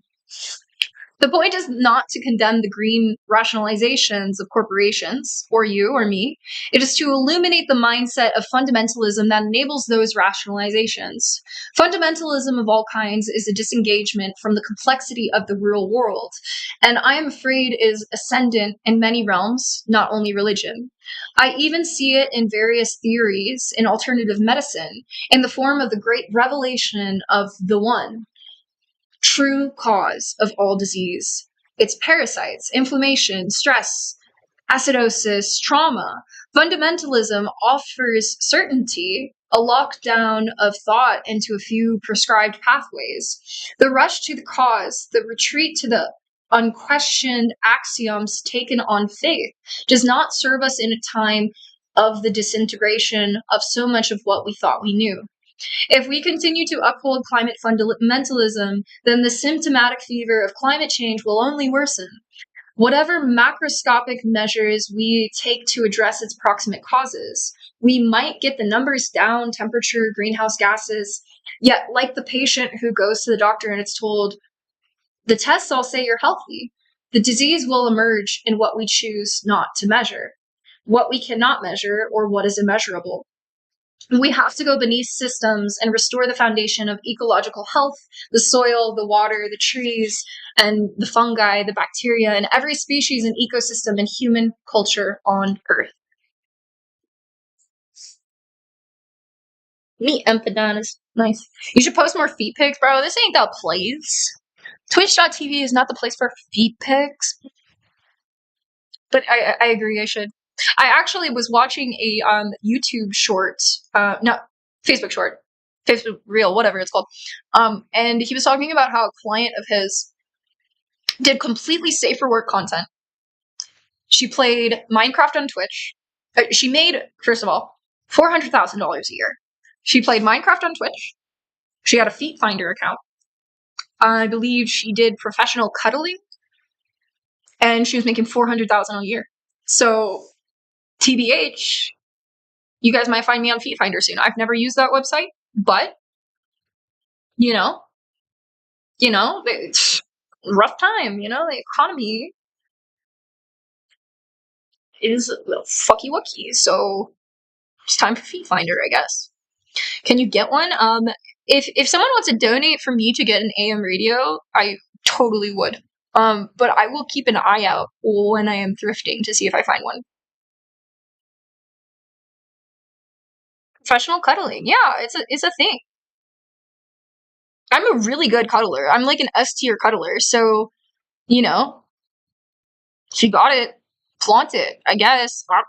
And I don't get enough cuddles because I'm constantly working. So if I could combine the two, you know, it's a thing. It's a thing.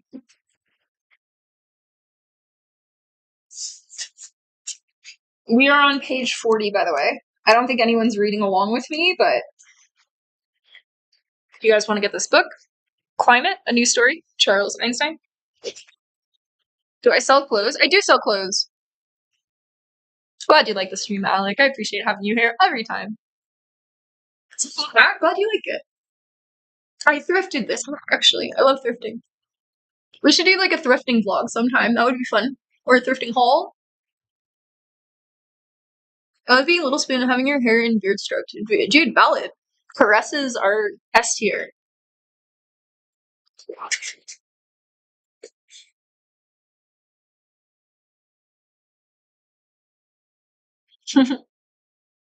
Okay, back to the book. Let me sip my coffee. Did I mention I love you guys today? I love y'all so much. Thank you for being here. Cheers. Cheers, chat. If you guys are sipping some coffee or some water, if not, you should be. Stay hydrated. I have been underhydrated. You guys know when you're like dehydrated, but for some reason you're just not craving liquid. I'm in that state. So I'm like, the hydrates redeems in the chat help because I do be dehydrated. You mean like used clothes? I do sell used clothes. Yeah, I have a lot of things I need to list for my used clothes. Super super gonna do that soon. But I do have some merch also that's like made to order. Um and I do plan on making my own like lines of clothing in the future. From secondhand stuff, I really want to use secondhand materials to make my clothing. So definitely going to be doing that. If I do professional cuddling, I'll let you guys know. It'll probably be through some kind of like site or agency where I can vet people so I can make sure that I stay safe. Because while I would love to do that, I just yeah, the world can be scary sometimes. I don't want it to be, but I just realistically, I'll let you guys know though. I'll put the website that I'll be on up there. So I love you guys. I appreciate you guys so much.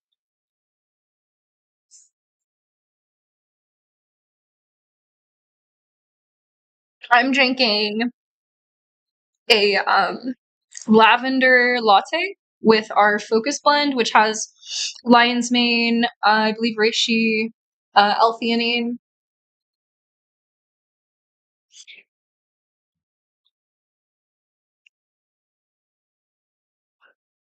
Cheers, Blaze. The rush to a cause. That estuary used to be full of kelp and eels when we were kids, said Stella. It was full of all kinds of wildlife crabs, clams, horseshoe crabs, and there was a mussel bed right over there. One time I was swimming in that bend and came face to face with an eel. Ooh, that sounds scary. Eels kind of scare me a little bit. That is what my wife told me on a visit to the estuary where the narrow river meets the Narragansett Bay in Rhode Island, one of her haunts when she was growing up. It is a picturesque spot surrounded by trees and sandy beaches, and I wouldn't have known that it's a seriously degraded ecosystem if Stella hadn't told me what it was like when she was a child. Neither of us knows the reason why the eels disappeared. We shared a moment of sadness, and then Stella recalled another memory that somehow seemed to explain it. She and her friend Beverly would sometimes visit that part of the beach on what they called rescue missions. Groups of marauding boys would come and flip over all the horseshoe crabs that had crawled onto the sand, leaving them to die there helplessly. Yikes. Stella and Beverly would flip them right side up again. Whoever was doing it had no reason to whatsoever. It was senseless killing. This is the kind of story that makes me feel like I've detoured onto the wrong planet. So, fun little story time for me. Your chatbots post too much. Yeah, I could fix the timer on that. It's true. You're totally right. I should fix that. Yo, what's up, Eric? Fun little story time.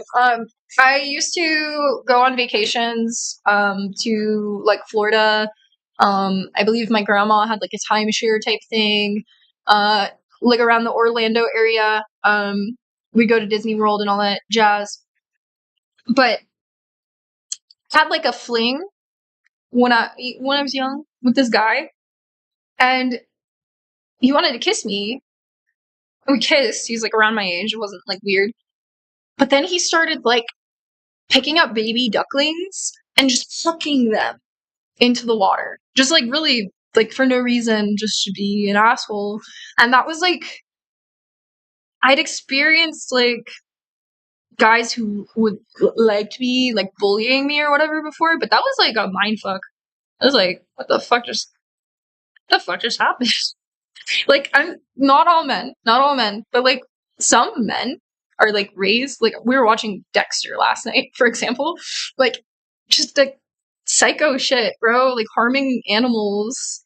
I don't know. It's one thing to like hunt for food, I feel like, but when you're just like fucking torturing animals, what are you doing? What happened to you? Are you okay? Who hurt you? Yikes, dude. Right, like my partner was telling me like, "Oh, Dexter's not the bad guy." I was like, "No, he killed a dog." Like the first episode, and he's like, I don't know, being weird as fuck. Dexter's an interesting show. I watched it a little bit in high school. I've not seen much of it since, but like rewatching it, I'm like, damn.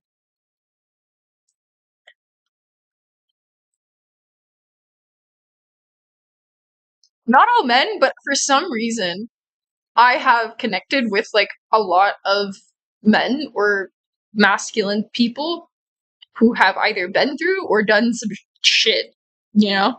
Um, yeah. If you're on that path, I'm not making any assumptions about my chat. I'm sure you are all great.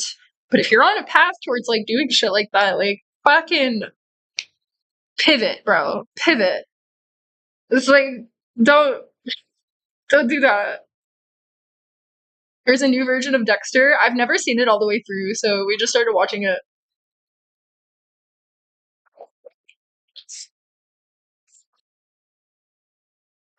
We didn't see any horseshoe crabs on this visit. There are a rare sight here now. I don't know if that's because people killed too many of them, or because we are harvesting too much of their blood for cyanin. I don't know what that is. Hemocyanin. I'm gonna look it up.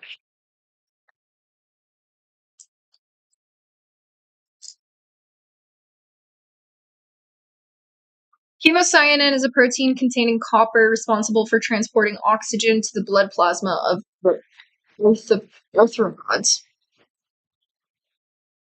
Interesting. I also feel like we harvest a lot of eel for sushi. I don't know if that is one of the ones that is in danger of endangerment or extinction, but I know overfishing for things like sushi has been a problem. Interesting. Bro, it's so ridiculous. Like in the first episode of Dexter, like he like sees that body or whatever, and he's like thinking about it, right? Like the serial killer or whatever the fuck. And then he's like hanging out with this girl. He's like on a date. And he's like, yeah, it's like that serial killer is an artist.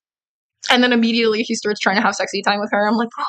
And then like after she's like, yikes, and leaves, he's like, what did I do wrong? Like, what?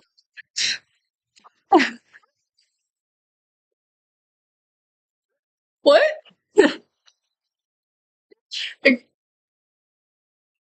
I see.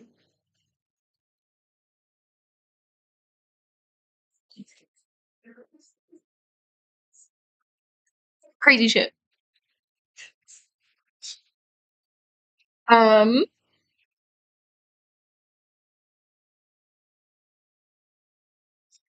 okay. Harvesting their blood too much for hemocyanin, or maybe it's because of the general deterioration of the ecosystem, or pesticide runoff, agricultural runoff, land development, pharmaceutical residues, changing patterns of rainfall caused by development of climate change. Maybe the horseshoe crabs are sensitive to one of these, or maybe the creatures they eat are, or it could be that the sensitive one is a mollusk that serves a role in the reproductive cycle of a microorganism that keeps another microorganism in check that infects the horseshoe crab. I feel quite sure that whatever scientific explanation for the die off of the horseshoe crabs and eels, the real reason is the senseless killing Stella described. I mean, not so much the killing part, but the senseless part. The paralysis of our sensing function and the atrophy of our empathy. We feel not what we do. The crabs and kelp and eels are all gone. The mind searches for the cause to understand, to blame, and then to fix. But in a complex, nonlinear system, it is often impossible to isolate causes. This quality of complex systems collides with our culture's general approach to problem solving, which is first to identify the cause, the culprit, the germ, the pest, the bad guy, the disease, the wrong idea, or the bad personal quality, and second to dominate, defeat, or destroy that culprit.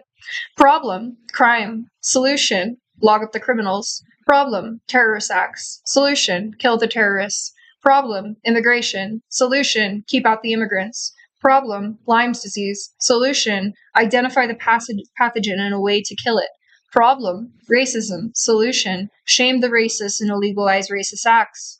Problem, ignorance. Solution, education. Problem, gun violence. Solution, control guns. Problem, climate change. Solution, reduce carbon emissions. Problem, obesity. Solution, eat less, burn more calories.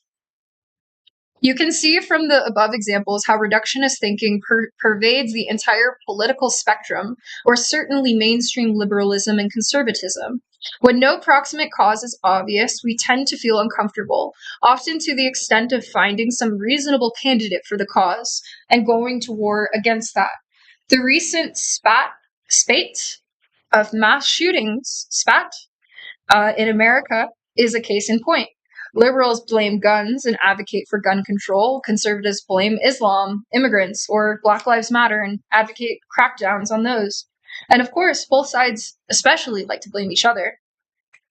Superficially, it is obvious that you can't have mass shootings without guns, just as it is obvious that allowing civilian access to military assault weapons makes those shootings more deadly. However, to focus attention on gun availability bypasses more troubling questions that don't admit easy solutions. Where does all that hatred and rage come from?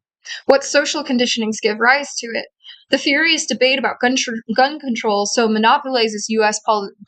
political attention that these questions languish on the intellectual margins. If we do not address them, does taking away the guns really do much good? Someone could use a bomb, a truck, poison. Is the solution then a complete lockdown of society, the imposing of ubiquitous and ever increasing surveillance, security, and control? That is the solution we've been pursuing my whole lifetime, but I haven't noticed people feeling any safer. Good point, author. Mind fix, in your honest opinion. Very valid point, Alec.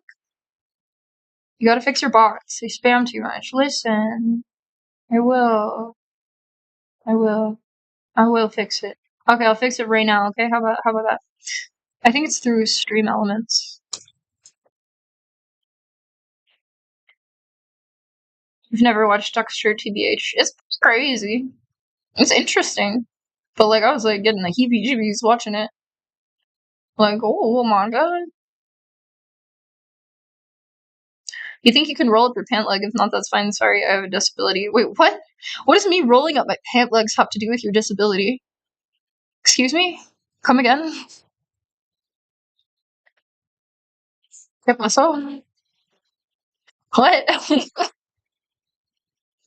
Excuse me. Can you get naked? I have a disability. Lord have mercy.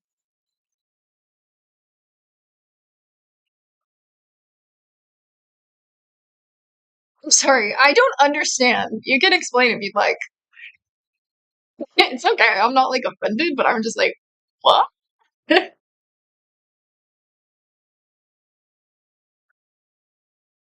crazy.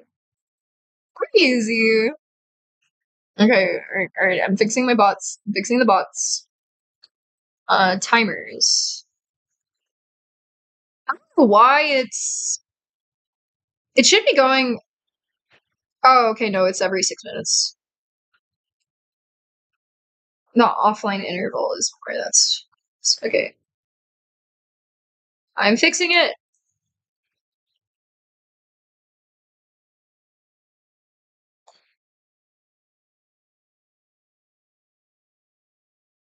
Hey, I think you're cute. Oh, well, every 42 minutes. Okay, I won't spam it, but I do think you're really cute. Okay.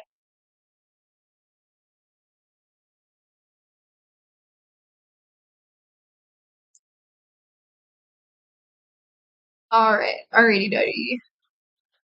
The timer should be fixed now.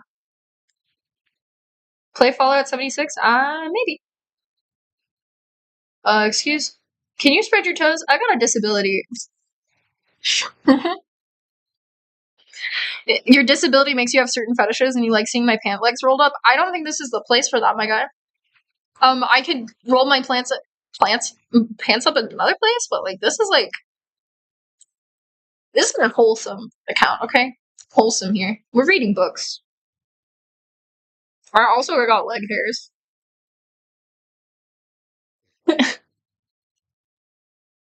Excuse me, can you donate me $1 million? I have a disability.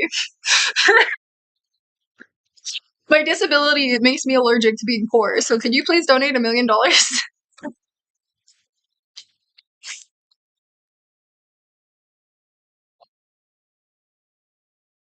Right, Alex. Please don't be mad. I'm not mad. I think it's hilarious. I'm totally making fun of you though.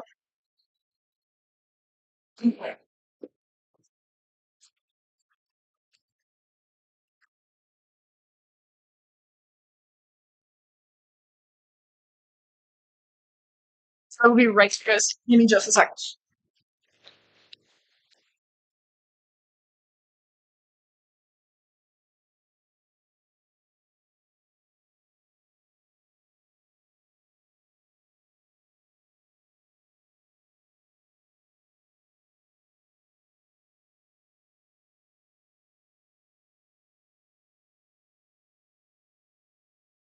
I have not clocked in for work today because I don't like to clock in when it's slow. And there has not been a customer all day. I feel bad. I don't know what to do though at the same time. Think not, making them pay me to be here and just be on live stream though is like the ethical thing to do in my mind. That's why I'm like streaming here with you guys. Your casting couch looks really nice. Hey, thank you. I appreciate it. This is the Micro Cafe casting couch actually.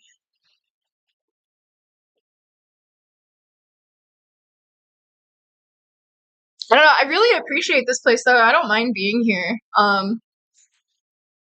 I just wish there was more I could do. I've been trying to like talk with them about like getting a website going and stuff, but it's just like I have to like use my time to like make an income for myself most of the time. So am I trans? It's a mystery. A lot of people think I'm trans. Do you think I'm trans? But thanks for asking and not assuming though. What's up, Wave? Welcome in. I would get people all the time coming into my streams trying to insult me and say like, "Oh my god, you're trans, like you're actually a man," and I'm like, "I wish, I fucking wish, bro." I identify as non-binary. I don't like gender norms. I don't like being pigeonholed into like what a woman should be, what femininity should be. I'm biologically born as a female. In case you really want to know about my body parts, but like very androgynous, gender fluid. You look like one of your trans friends. Word. Is this climate book about climate change? So the author is intentionally not referring to it as climate change. He's talking about the effect that our climate is having and the interconnectedness of like social issues and these other issues and just the way our society is run, like punitively, like and embracing a new um, perspective on how we interact with the planet, as like the planet being like a part of us, and we're a part of the ecosystem, and it's not something that's like this illusion of separation he's saying that we've been under with this like pro-war like hyper consumerism paradigm. And I think the word he uses to refer to it is the new story being a state of like interbeing, like interconnectedness with all things. Who knows? Maybe Loverhost is going to work out for you. We shall see. We shall see. What's up, Saya? How you doing? How's your day? Can you do your pant legs on there? Wait, on where? Some other place. Some other place. I'll roll up my pant legs, okay? Or some other time. Like if I'm doing like a workout or something, like maybe that's appropriate. You trans? No. Oh, complicated, but okay. Alec is from. Where are you from again, Alec? I don't want to say the wrong thing. Oh, on Discord? I mean, if you're like specifically wanting me to entertain like a fetish or something you have, I don't usually do that like just for free because then people would be in here all day long, like lick your armpit, lick your armpit, lick your armpit, and I can only lick my armpit so much. So I tend to not, like if you're really into that, like I do custom things, but Twitch and YouTube and Kick are not typically where I do that type of thing.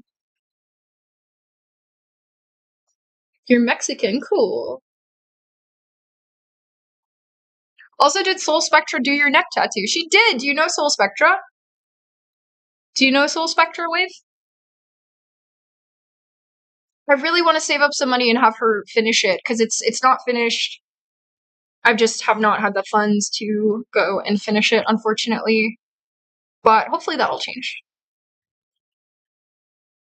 I really love her work. Oh, Russia. Okay, yeah, I thought you were from Russia. Very cool.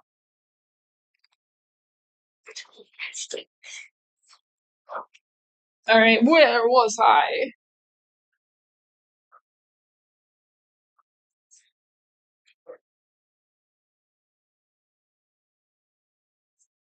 Cheers, mates. Sip your water, sip your coffee. But yeah, the artist who did my tattoo, her name is Soul Spectra. I have a video on my YouTube of me getting tattooed. Definitely follow her if you guys are in the Colorado area. Definitely hit her up for really fantastic tattoos. So I will wait till you work out and see if you do that. Okay. Yeah, I mean, totally. I will eventually roll up my pant legs someday. It's a little chilly in here now, though, so it wouldn't make sense to do it. It's almost noon. Someone come to Micro Cafe in Boulder, Colorado, and buy coffee. I'm doxing myself because you guys need to support this business. If you are in Boulder, Colorado, Micro Cafe, go there.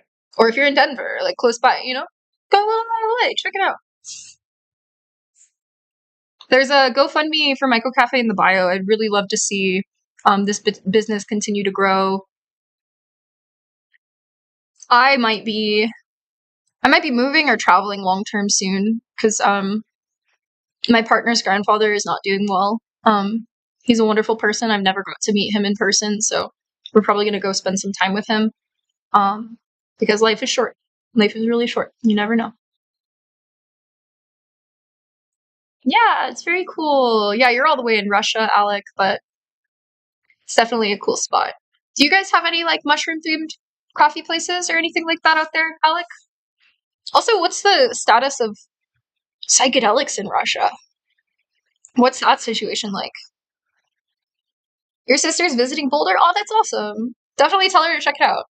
It's closed on Sundays as of right now, but any other day of the week, if she's in the area, totally cool spot to check out.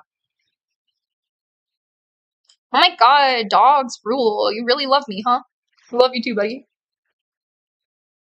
Sati Rocks, thank you. Appreciate you.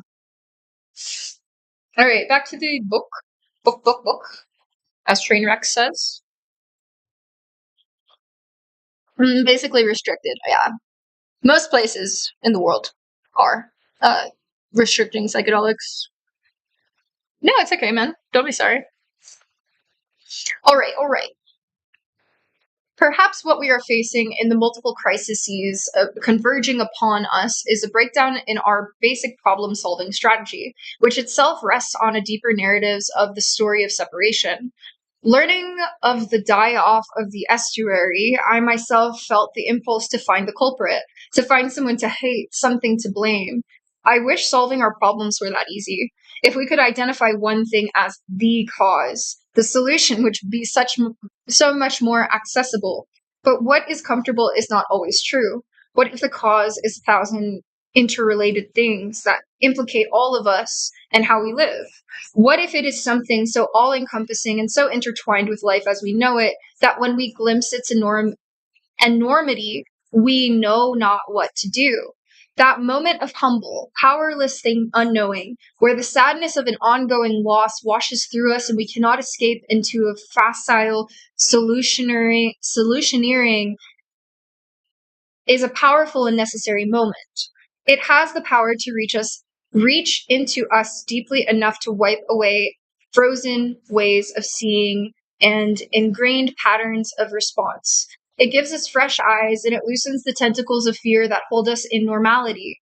The ready solution can become like a narcotic, diverting attention from the pain without healing the wound.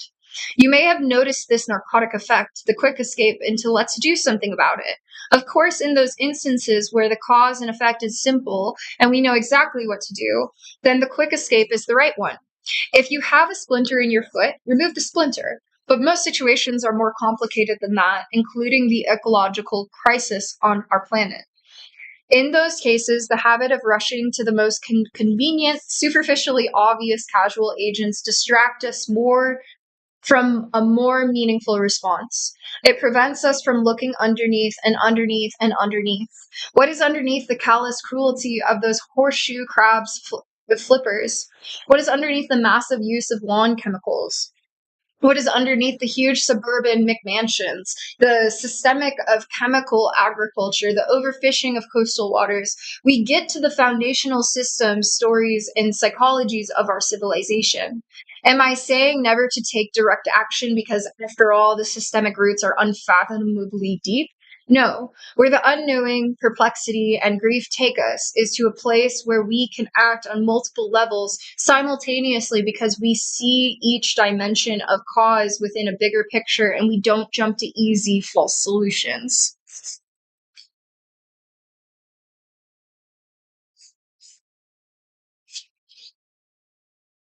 The mother of all causes.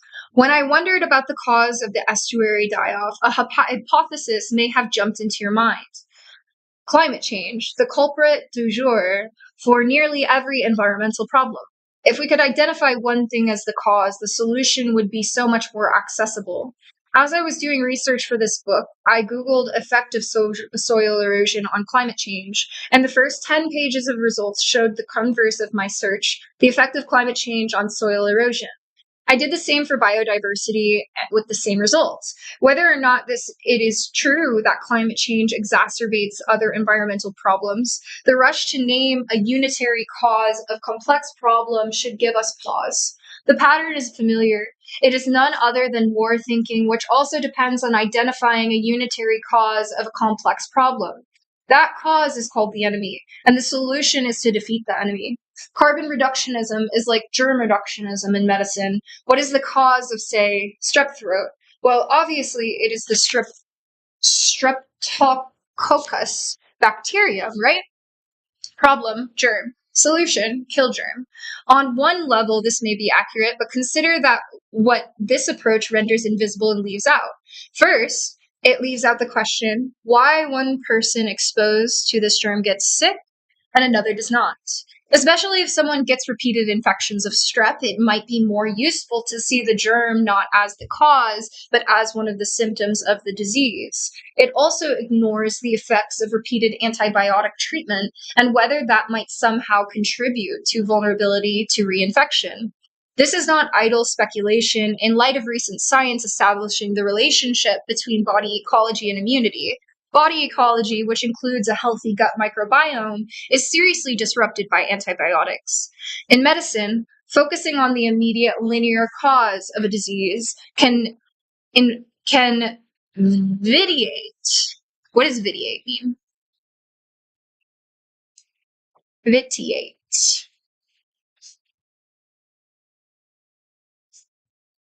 Vitiate. Definition: spoil or impair the quality or efficiency of.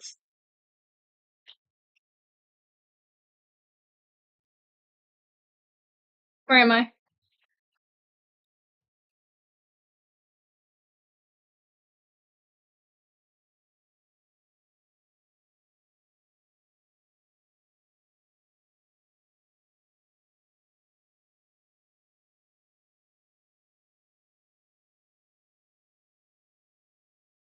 Sorry, I lost my spot.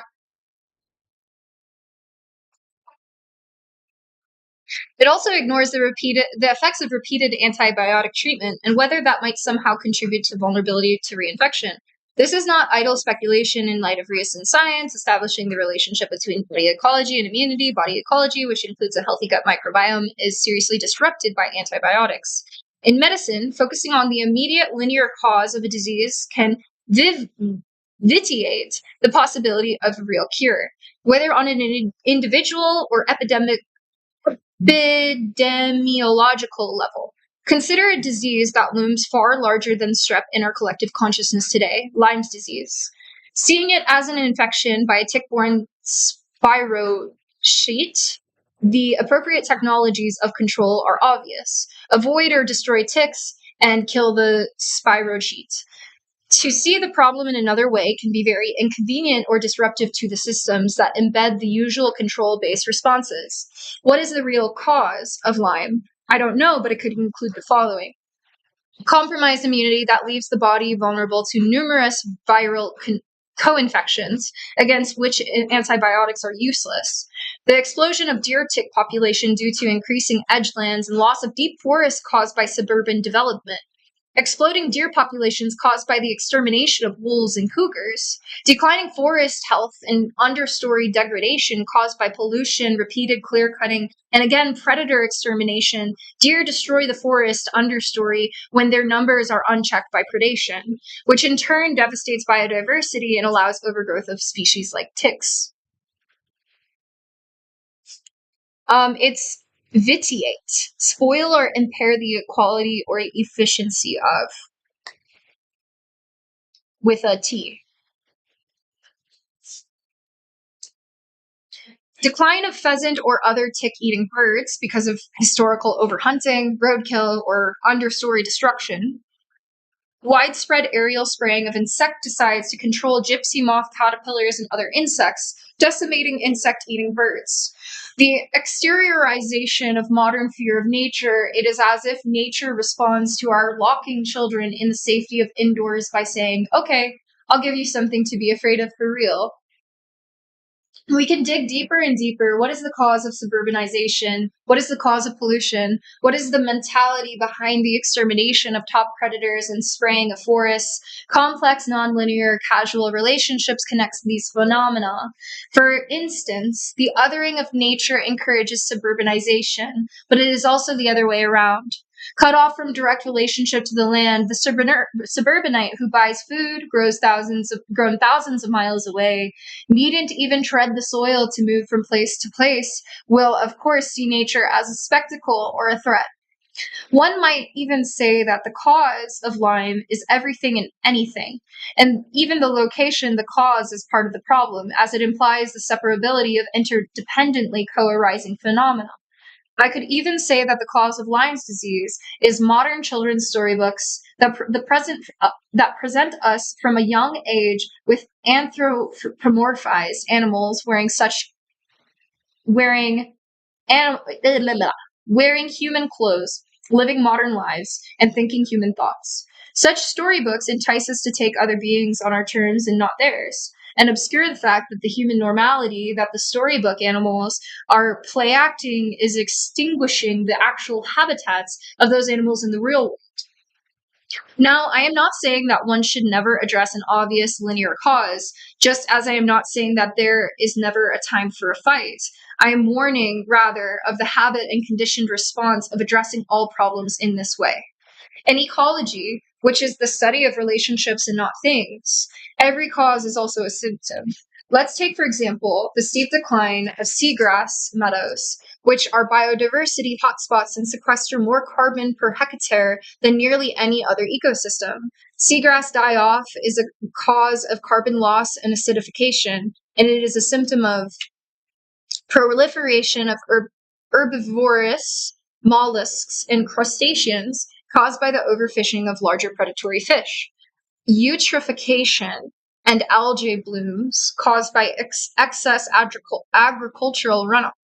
High levels of silt that reduce seagrass's access to sunlight, which is a consequence of soil erosion, which is a consequence of modern agricultural practices, lodging, and development.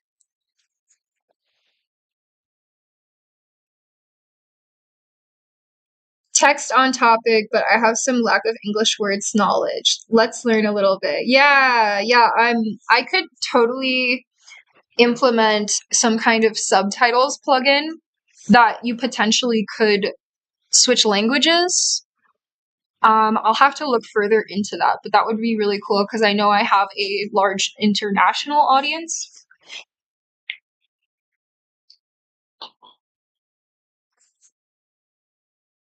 Winnie the Pooh is burning down the Amazon. No!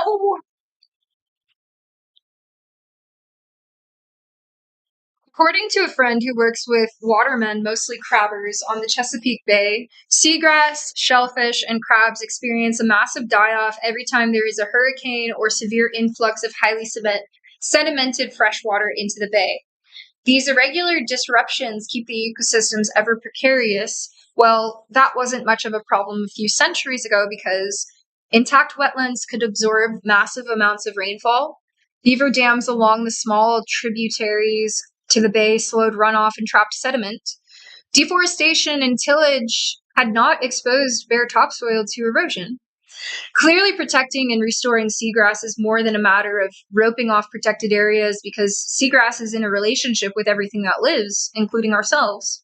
Nor will our normal find an enemy strategy to save the seagrass. It is tempting and convenient to blame the problem on more intense hurricanes caused by global warming, ignoring the complex of causes that intimately involves ourselves in the way that we live. It is also easier to blame the watermen for their supposed greed and ignorance in ignoring the complex economic issues in which, again, we all participate that drive the relentless conversion of nature into commodity, into money. Our intellectual habitat is to find the one cause, our scientific programming is to measure it, and our political gearing is to attack it. When the one cause is global, we cross our fingers and hand over our responsibility to distant global institutions. They'll take care of it, we hope. But too often, blaming climate change means not doing anything at all. Like most binary distinctions, that between symptom and cause breaks down under close scrutiny, yet the distinction is still useful. Causes are symptoms, and symptoms are causes, yes. So let us name as symptom that aspect of the cause/symptom complex that presents itself most obviously to our attention. To us, Lyme is calling most loudly. To another culture, the most alarming change might be the disappearance of the dogwoods in the mid-Atlantic forests, or perhaps some change in the songs of birds that you and I would never notice. Thus, what we observe to be happening in the world says as much about ourselves as it does about the world. It reveals that what we think is important, significant, valuable, and sacred and what is irrelevant or useless too. Put another way, what we see reveals how we see.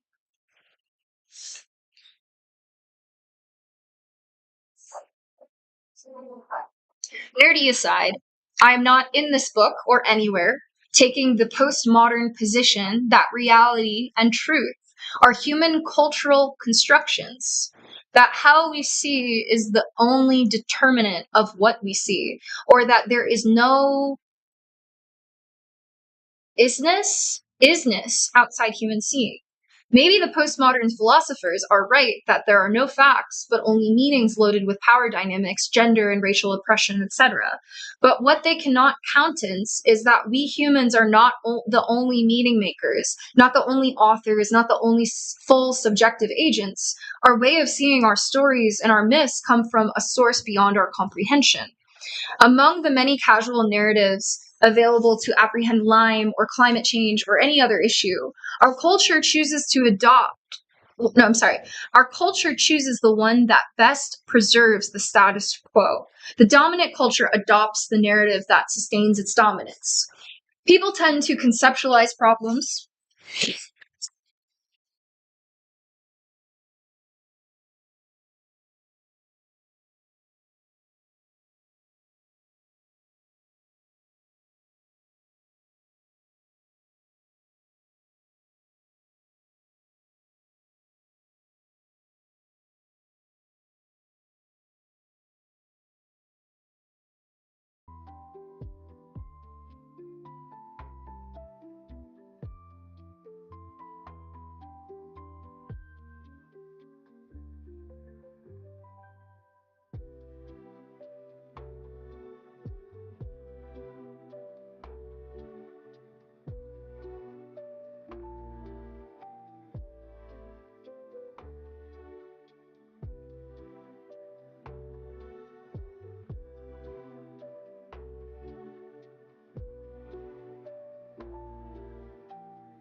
Okay. Hello. There's only like 25 minutes left of my shift, and then I'm gonna go home. Hello, hello, welcome in, Fancy. So good to meet you the other day. Alrighty then. We shall continue with our read for the next 20 or so minutes, unless another person comes in. Right. Let me turn off this.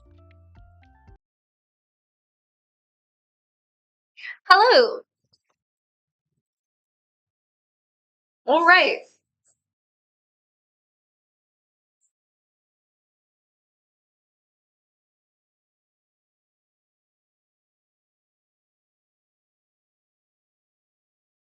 Clearly, protecting and restoring seagrass is more than a matter of roping on. Okay, we already read that. Intellectual habit is to find the one cause. Our scientific programming is to measure it, and our political gearing is to attack it. When the one cause is global, we cross our fingers and hand over responsibility and power to distant global institutions. They'll take care of it, we hope. But too often, blaming climate change means not doing anything at all. Like most binary distinctions, that between symptom and cause breaks down under close scrutiny. Yet the distinction is still useful. Causes are symptoms and symptoms are causes, yes. So let us name as symptom that aspect of cause/symptom complex that presents itself most obviously to our attention. To us, lime is calling out most loudly. To another culture, the most alarming change might be the disappearance of the dogwoods in the mid-Atlantic forests, or perhaps some change in the songs of birds that you and I would never notice. Thus, what we observe to be happening in the world says as much about ourselves as it does of the world. It reveals what we think is important, significant, valuable, and sacred, and what is irrelevant or useless too. Put another way, what we see reveals how we see. Nerdy aside, I am not in this book or anywhere taking the postmodern position that reality and truth are human cultural constructions, that how we see is the only determinant of what we see, or that there is no isness outside of human seeing. Maybe the postmodern philosophers are right that there are no facts, but only meanings loaded with power dynamics, gender and racial oppression, etc. But what they cannot countenance is that we humans are not only the meaning makers, not only the authors, not the only subjective agents, full subjective agents. Our ways of seeing, our stories, and our myths come from a source beyond our comprehension. Among the many casual narratives available to apprehend Lyme or climate change or any other issue, our culture chooses the one that best preserves the status quo. The dominant culture adopts the narrative that sustains its dominance. People tend to conceptualize problems in such a way as to validate the tools that are familiar and available to them. If all you have is a hammer, everything looks like a nail. If all you have are antibiotics, you will always look for the germ. If all you have is the mindset of war, then you will always look first for an enemy.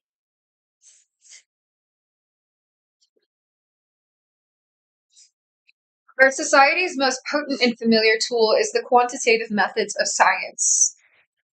That is therefore how we frame the problem of climate change. We use numbers such as average global temperatures to prove it is happening, other numbers, CO2 emissions, to formulate responses, and yet other numbers embedded in computer modeling to forecast the future and guide policy.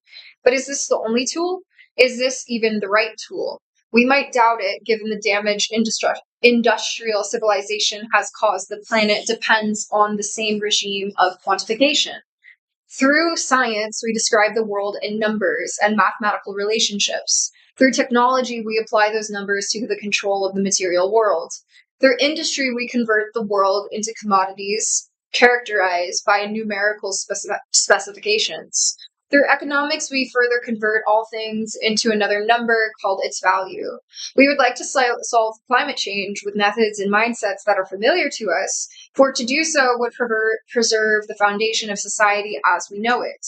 These methods and mindsets, the quantified worldview, tell us that we can fix the situation by eliminating fossil fuels. Unfortunately, as I will discuss later, the mere elimination of fossil fuels will not deliver us from the ecological crisis. A deeper revolution is afoot. Eliminating fossil fuels does not represent as thorough a change as the change required to halt ecocide here, there, and everywhere. Conceivably, we could eliminate carbon emissions by finding alternative fuel sources to power industrial civilization. It may be unrealistic upon deeper investigation, but it is at least conceivable that our basic way of life could continue more or less unchanged. Not so for ecosystem destruction generally, which implicates everything upon which modern technological society depends: mines, quarries, agricultural chemicals, pharmaceuticals, military technology, global transport, electronics, telecommunications, and so on. All of these must evolve into their next incarnation. Some may even become obsolete. Hello, Silver! Yes, a real book. We are reading a real hard, soft book. Soft cover. But yes, real book. Thank you for stopping by. I appreciate it, Silver. I hope you're having a great day. The place where commitment lives. The equation of green with low carbon, which maps a complex matrix of causes onto a single quantifiable variable, leads us to think that sustainability can mean to sustain life as we know it, life as it has. It justifies and motivates the operating paradigms of green growth and sustainable development, which are essential to preserving our present economic system with its endless appetite for more resources. For that matter, it allows us to continue seeing the planet as composed of said resources, things that are here for us to use, as long as we exploit them in a way that doesn't generate greenhouse gases. And crucially, it contributes to an attitude of humanity in the driver's seat, managing planet Earth like a machine, controlling the inputs and measuring the outputs. It invites a linear response to a non-linear problem. But Earth is not a machine, it is alive, and it will remain hospitable to life only if we treat it as such. Thank you, Silver. I'm doing really great today. Thank you so much. In coming chapters, I will present evidence that the climate effects of deforestation, industrial agriculture, wetlands destruction, biodiversity loss, overfishing, and other maltreatment of land and sea are far greater than most scientists had believed. By the same token, the capacity of intact ecosystems to modulate climate is much greater than had been appreciated. This means that even if we cut carbon emissions to zero, if we don't also reverse ongoing ecocide on the local level everywhere, the climate will still die a death of a million cuts. Contrary to the presupposition implied in my aforementioned Google search results, the health of the global depends on the health of the local. The most important global policies would be those that create conditions where we can restore and protect millions of local ecosystems. Today, it is often the opposite. For example, global free trade treaties permit corporations to sue governments for lost profits from local environmental protections. When we cast ecological healing in global terms, our gaze wanders away from the places we have loved and lost, the places that are sick and dying, the places we care about that are tangible and experientially known and real to us. It goes instead to distant times and places, and our local loves become at best instruments towards a larger end. Why was Stella sad to see her beloved estuary depleted of life? Was it that it no longer grows kelp that will help sequester carbon and mitigate climate change? Of course not. If so, it would be no great loss. It could be offset by planting a kelp farm or a forest somewhere else, or perhaps by installing giant carbon sucking machines in every city. Then Stella would be happy, right? My friend Seppi Garrett told me how he took his son fishing in the Conodoguent Creek, his favorite haunt as a boy. To his alarm, he found out the creek is impaired, and people are warned not to let children get into the water. So he thought, I'll take him to Yellow Breeches River instead, only to discover that it is impaired as well. He said, then of course there is the Susquehanna. I feel so sad when I go there and see oil slicks on the water in the places I used to wade chest deep to go fishing when I was a kid. Seppi's grief, indignation, and anger are driving him to become a kind of freelance applied ecologist, part of a movement of people who assist the recovery of damaged areas by accelerating succession, redirecting water, and altering species composition. We need millions of people to do that, to listen closely to the land, to develop a relationship with it, and to put themselves at its service. Where does that level of commitment come from? Again, I will ask, does the oil slick provoke Seppi's grief because it signifies fossil fuel burning that generates carbon dioxide? You can see how the dominant global carbon narrative is not necessary to generate environmental zeal, even for those who accept it as true. All the more for the climate change skeptics we'll visit in the next chapter. I am sure something stirred in your reading Seppi's words, even if your own special childhood place was the woods, not the river. When we transmit our love of earth, mountain, water, and sea to others, and stir the grief over what has been lost, when we hold ourselves and others in the rawness of loss without jumping right away to reflexive postures of solution and blame, we are penetrated deep to the place where commitment lives. This does not mean we don't face a global ecological crisis. We do. And it far transcends what we call climate change. However, if everyone focused their love, care, and commitment on protecting and regenerating their local places while respecting the local places of others, then a side effect would be the resolution of the climate crisis. If we strove to heal and protect every estuary, forest, wetland, every piece of damaged and desertified land, every coral reef, every lake, and every mountain, not only would most drilling, fracking, and pipelining have to stop, but the biosphere would become far more resilient too.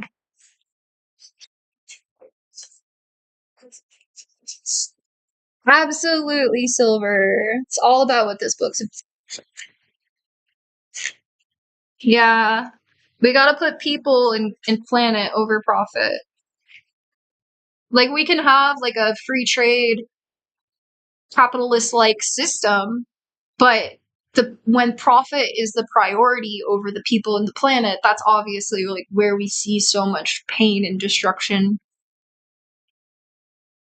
But yeah, this is a really great book so far. We're on chapter 3. This book is called Climate, A New Story by Charles Einstein. I don't know if we'll get all the way through chapter 3, but we'll see how far we can get. I'm going to stop in like maybe 8 minutes. The climate spectrum and beyond. Which side am I on? The foregoing critique of the dominant climate change narrative may have the reader wondering which side I'm on.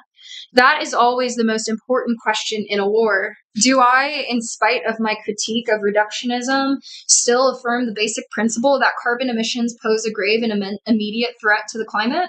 Or am I instead a climate change denier? Which side am I on in the fight against climate change? As I elaborate the critique I began in the last chapter, it will become clear that this is the wrong question, wrong in its emphasis, wrong in its implications, and wrong in the worldview that underlies it. For now, I will say that this book takes a position that is both skeptical and alarmist. It is skeptical of certain aspects of the dominant narrative of climate change, while affirming that human activity is alarmingly destabilizing the ecosphere. If anything, I tend toward an extreme view of the gravity of the ecological crisis. The prescriptions herein partially align with the conventional climate advocacy, and in some respects far exceed it, albeit for different reasons and from different motivation. I hope, therefore, my arguments will be persuasive, even to those who disbelieve in anthropogenic global warming. For AGW believers, this book may offer new political and material strategies for addressing climate change as part of a broader ecological regeneration. What you will see as I deconstruct a conventional spectrum of opinion on climate change is that the dynamics of the debate obscure something more important than which side is right. As with many polarizing issues, it is the hidden assumptions shared by both sides and questioned by neither that are the most significant and most potent in taking us into new territory. These hidden assumptions include agreements about what is significant as well as agreements on what not to talk about. To give an example from another realm, in the political debate on immigration, one side says to keep them out, and the other side says to let them in. And eventually, governments institute a policy somewhere in the middle. But neither side asks, what are the policies that make life in other places so unlivable that people risk their lives and separate from their families to emigrate? Both sides, not to talk about military imperialism, neoliberal trade policies, and the global debt regime, are not even conscious of them. Yet, without a change on that level, the immigration issue will never be resolved. The furious mainstream debate draws all the attention away from the underlying causes and toward the superficial symptoms. Therefore, it perpetuates the status quo. Most polarized conversations are like this, whether in politics or within communities or couples. They're a part of the holding pattern that absorbs and squanders the energy of discontent, leaving the real issue untouched. Usually, the real issue is more uncomfortable because it involves not only the demonized opponent, but oneself as well. Here is the map of the conventional spectrum of opinion on climate change, which, as you will see, includes positions that seem extreme and mutually opposed. They are not. However acutely opposed they may seem, hidden arguments unite them. And it is these hidden arguments that make the problem unsolvable. Hidden agreements unite them. And it is the hidden agreements that make the problem unsolvable. Where we need to go and where the ecological crisis will eventually take us is off this spectrum entirely. 1. Climate change skepticism. This says that climate change, especially that this says either that climate change, especially global warming, is not happening, or that if it is happening, it has little to do with human activity, or that if it is attributable to human activity, it isn't dangerous. Sometimes all three positions appear on the same skeptic website. Recently, even modest departures from climate orthodoxy draw the epithet denialism. 2. Techno-optimism. Climate change is another of the challenges we will overcome in the triumphant onward march of technology. Through geoengineering and alternative energy technologies, we will bring down greenhouse gas levels and find other ways to cool the atmosphere. Human creativity is limitless. There is no problem we can't solve if we put our minds to it. What is needed is simply to turn our focus to these problems, to incentivize their solutions, and thereby to unite science and finance towards the meeting of humanity's newest challenge. 3. Climate orthodoxy. The burning of fossil fuels poses a grave threat to humanity and the planet. If we do not act quickly,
When the canals froze in Holland, they were skating there. There's such a picture. Ooh, interesting. The climate is changing around the 12th century. It became warmer and the settlement of people began. And about 17 to 18 was the local minimum. Interesting. Happy holidays! Still going on. Yes, Sky, we're wrapping up soon here. Might just finish this page because my coworker will be in just a second. Climate orthodoxy. The burning of fossil fuels pose a grave threat to humanity and the planet. If we do not act quickly to cut emissions and limit the warming to 2 degrees Celsius, the future will bring rising sea levels, extreme weather, floods and droughts, crop failures, famine, and mass migrations, and devastation to marine and land ecosystems.